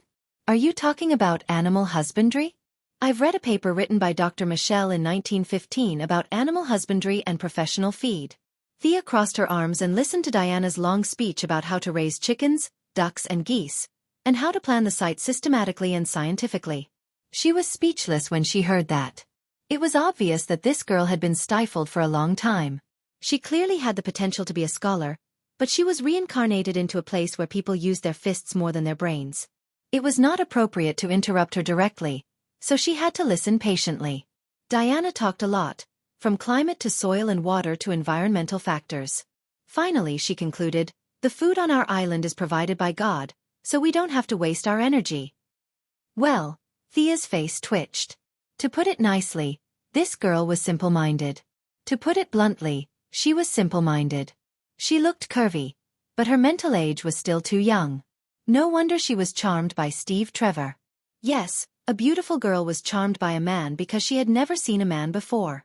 Thea had seen Steve Trevor's photo in the original Spacetime. It was likely that he had some fortuitous encounter on Paradise Island. Almost 100 years had passed, and he still looked like a middle-aged man with a serious expression. He was still a distance away from being handsome. At least, Thea felt that he was far less handsome than Tommy and Oliver. As the leader of the Heaven's Eye Society, There were many people who attacked him openly and secretly. For example, Amanda Waller and Lila Michaels, who had already signed a treaty of friendship with Sia and were considered quasi-allies, would badmouth him for no reason, saying that he was dictatorial, undemocratic, and so on. Sia was more or less affected by it. Now that she thought about how such a white lotus had been bitten by a pig, she was even more upset. She was still a child. How could you do that? Steve Trevor must die. Well, I can't affect history.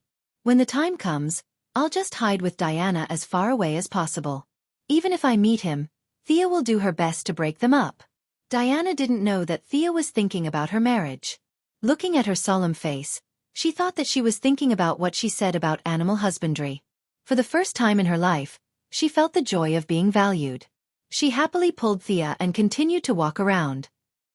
The two girls walked around the island for the whole afternoon and finally rushed back to the residential area before dinner.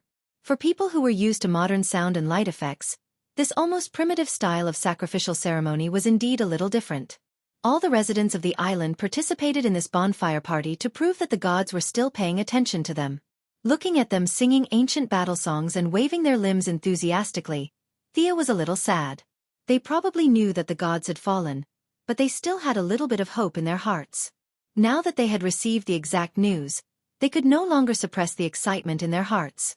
This was a kind of redemption of faith, excitement and joy. But in this grand ceremony, there was still a trace of disharmony. She's over there. She's sitting on a stone chair and wearing red clothes. Artemis, that's not good. She's the queen's guest. A few chaotic voices entered Thea's ears. Red clothes. Thea didn't need to look around to know who they were talking about. Within a 10-mile radius of this island, she was the only one wearing red clothes. Sure enough, there were idiots everywhere. Paradise Island was not a paradise. Just as she was wondering which weakling was here to pick a fight, a black tower-like figure stood in front of her. Her voice was not loud, but her words were not friendly. Outsider, don't think that today's sacrificial ceremony is held for you. This is our tradition, do you understand? Her voice was slightly suppressed at first, but as she spoke, her voice became louder and louder. Who is this? Thea squinted her eyes and looked at the humanoid creature standing in front of her. Oh my God, this is too scary. It was already night. Although many torches were lit, the light was still flickering. At first, Thea did not notice this person when she first walked up to her. It was not until she spoke that she realized that there was a living person standing in front of her. This person was too dark. But under the light of the fire, she found that she was not the kind of black people on the African continent. After all, it was still strange for a black person to be mixed in with a group of white Amazons. She did not know if this person was born with dark skin or acquired it after being tanned. At night, her body reflected the oily light, revealing a body that was considered exaggerated even among men. There were 4 or 5 women behind this strong woman. When they saw Thea's eyes, they avoided her gaze. You are. Thea never avoided challenges. On the contrary, she had the courage to face any challenge, but she did not want to be used as a tool for nothing. She did not believe that the person who instigated this fool to come here did not have any political demands in the dark. It was nothing more than the grievances accumulated over the 5,000 years of Hippolyte's rule. Now that they had found an outlet, they wanted to defeat her and attack the political prestige of the queen. Alas, Thea sighed. Sure enough, humans were the most complicated animals. Whether they were born naturally or made of mud, they all had this bad habit. The strong woman clenched her left hand into a fist and slapped her almost muscular chest. I am Artemis. Thea was stunned for a few seconds. Ha, I'm dying of laughter. She laughed until she was out of breath and pounded on the stone table in front of her. She wasn't trying to provoke him. She really couldn't hold it in. Artemis was the legendary goddess of the hunt and the moon. Although she wasn't as beautiful as Aphrodite, the goddess of love, she was still one of the most beautiful women in the Greek pantheon. In the afternoon, Diana had told her that they had a tradition of giving the name of a god to someone in their tribe as a recognition. But Thea really did not expect that the name of the beautiful goddess of the night would be given to this charcoal head. Chapter 189. No matter how she looked at the person in front of her, she did not fit the image of someone who walked through the forest like the wind, quiet like a virgin, and moving like a fleeing rabbit. You guys think that God is not completely dead yet, so you chose this person. You guys are trying to anger him to death, aren't you? Thinking of this, Thea could no longer hold back her expression. She pointed at the brawny woman's dark face and laughed. Her provocation had achieved its desired effect. The brawny woman was so angry that she gritted her teeth. Her already huge eyes almost popped out of their sockets. She pointed at Thea with trembling lips. You. She could not finish her sentence for a long time. Thea laughed for a while and recovered some of her emotions. She covered her mouth and lowered her head. Sorry, I'm not laughing at you, haha. I'm really not laughing at you. Her explanation was insincere. The Amazons were simple, but they were not fools. Me? I want. The brawny woman thought for a long time but could not figure out what to do. At this time, someone behind her hesitated and whispered a few words in her ear. The brawny woman's expression changed drastically. However, under the persuasion of her companions, she still said to Thea with some hesitation, I want to launch a divine name challenge. I bet on my divine name. According to the rules, you must accept the challenge, outsider. Artemis, what are you doing? Thea is not one of us. She is not bound by the rules of the tribe. Before Thea could answer, Diana, who heard something unusual, had already separated the crowd and walked over. After hearing the brawny woman's words, she was a little surprised and then angry. What do you think the honor of God is? Is this something that you can bet on? Diana's last few words were a little loud. They involuntarily attracted the attention of the Amazons who were still singing and dancing nearby. A few people around her stopped dancing instantly, wanting to see what was going on. Under the collateral effect, the surroundings quickly quieted down. They looked at each other, gathered in twos and threes, and whispered to each other, exchanging what they knew about the incident. At this time, the tanned woman was also a little regretful. However, the arrow was already on the bow, and there was no way back. She would rather break than admit her mistake. She might as well kill her. At this point, she could only persevere to the end. She straightened her neck and looked at Diana without showing any signs of weakness. This is the right that God has given me. I will bet everything I have, my life and honor. The tanned woman had completely calmed down at this point. She looked at Diana with a burning desire to fight. This made Sia a little confused. Is he challenging me to a duel? Why are you looking at Diana? Could it be that the tradition here is that whoever comes to mediate a fight should beat up the mediator first? What a delightful tradition. She crossed her arms and didn't say anything. After staring at Diana for a long time, the tanned strong woman finally remembered who she was. She looked at Miss Thea unhappily. What is the challenge? Thea definitely wouldn't back down. Looking at the black woman's strong physique, she knew that it wouldn't be a competition of advanced mathematics or programming, but she still had to ask. Wait a minute. Hippolyte interrupted their conversation in a timely manner. Although Thea's magic was now sealed, her spiritual power was still there. She had long discovered that the queen was hiding in the distance and watching them. She didn't jump out until the situation was almost out of control. Fortunately, the people here were simple and honest, so they didn't shout, "Long live." Sia also followed the crowd and bowed slightly as a greeting. Artemis, do you know what you are doing? Hippolyte looked anxious, just like a good queen who loved her people like her own children. For Sia, who followed Moira every day, this expression was too familiar. It was the kind of expression that gazed at you with care, but in fact, she was cursing you in her heart. Why didn't you just die? But the simple Amazon people liked this. The tanned strong woman knelt on one knee and shouted with all the strength in her chest. I know, I am willing to bear everything. If I fail, I will leave my home and go to the outside world to wait for death. Her words were resolute and unwavering, which made Thea, who was originally watching the fun, a little moved. Hippolyte's eyes showed a hint of joy, but she quickly put on the expression of a loving mother and hugged the tanned strong woman who was kneeling. Why are you doing this? Are they instigating you? She looked at the people behind her and secretly remembered their names. The queen with excellent political skills needed to pull out the radish and bring out the mud. She didn't care about a brainless black woman. But the tanned strong woman was not as cunning as her. She had already forgotten that she was instigated to make trouble. She insisted that it was her idea, and no one instigated her. Well, then I can only bless you, my child. May the lightning of the Heavenly Father always illuminate your road ahead. Hippolyte showed off her acting skills and gained a lot of support. She then turned to ask Thea, As a respected guest, it seems rude of me to say this, but are you willing to accept her challenge? If you win, you will get the divine name of the moon god. At that time, you will be our sister, and we will be inseparable. I'm willing. Thea couldn't back down. As for what would happen if she lost, she didn't think about it. According to the tanned strong woman, if she lost, she would have to leave the island.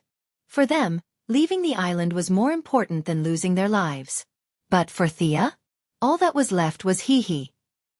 In order to take care of the feelings of the people on the island, Hippolyte couldn't support her publicly. She secretly gave her a look that said, "I'm very optimistic about you." As for winning or losing, she didn't care about it. No matter what, it was beneficial to her. Hippolyte then left with a few guards. Thea, you shouldn't have agreed. Diana, who was now a friend, waited for the crowd to disperse and said with some urgency. This simple child didn't know the intricate relationship behind this. She just saw the upcoming duel. Speaking of the duel, Thea remembered. Damn it! These people didn't tell her how she was going to challenge them. Fortunately, there was someone in front of her who understood. That tanned strong woman just now. Thea pointed at the tanned strong woman who had already walked away. What is she going to challenge? Diana's small mouth opened slightly. She was a little surprised. You don't know? You accepted the challenge without knowing? Thea looked at her speechlessly. How would I know? No one told me. Is it in the arena over there? When Thea came, she saw the circular arena full of ancient Roman style. She didn't know if it was originally there or built later, but it looked very imposing. No, you are going to accept the divine name of the moon god. The time and the method of the duel are not set. These are all things that the elders of the moon god's priestly group need to ask for the oracle. Diana carefully explained to her. What are the elders of the priestly group? Everyone here looked the same, and she couldn't use the eye of Horus to observe them. She really couldn't remember if she had seen these old women before. Chapter 190. Since Diana didn't know either, Thea decided to put the matter aside.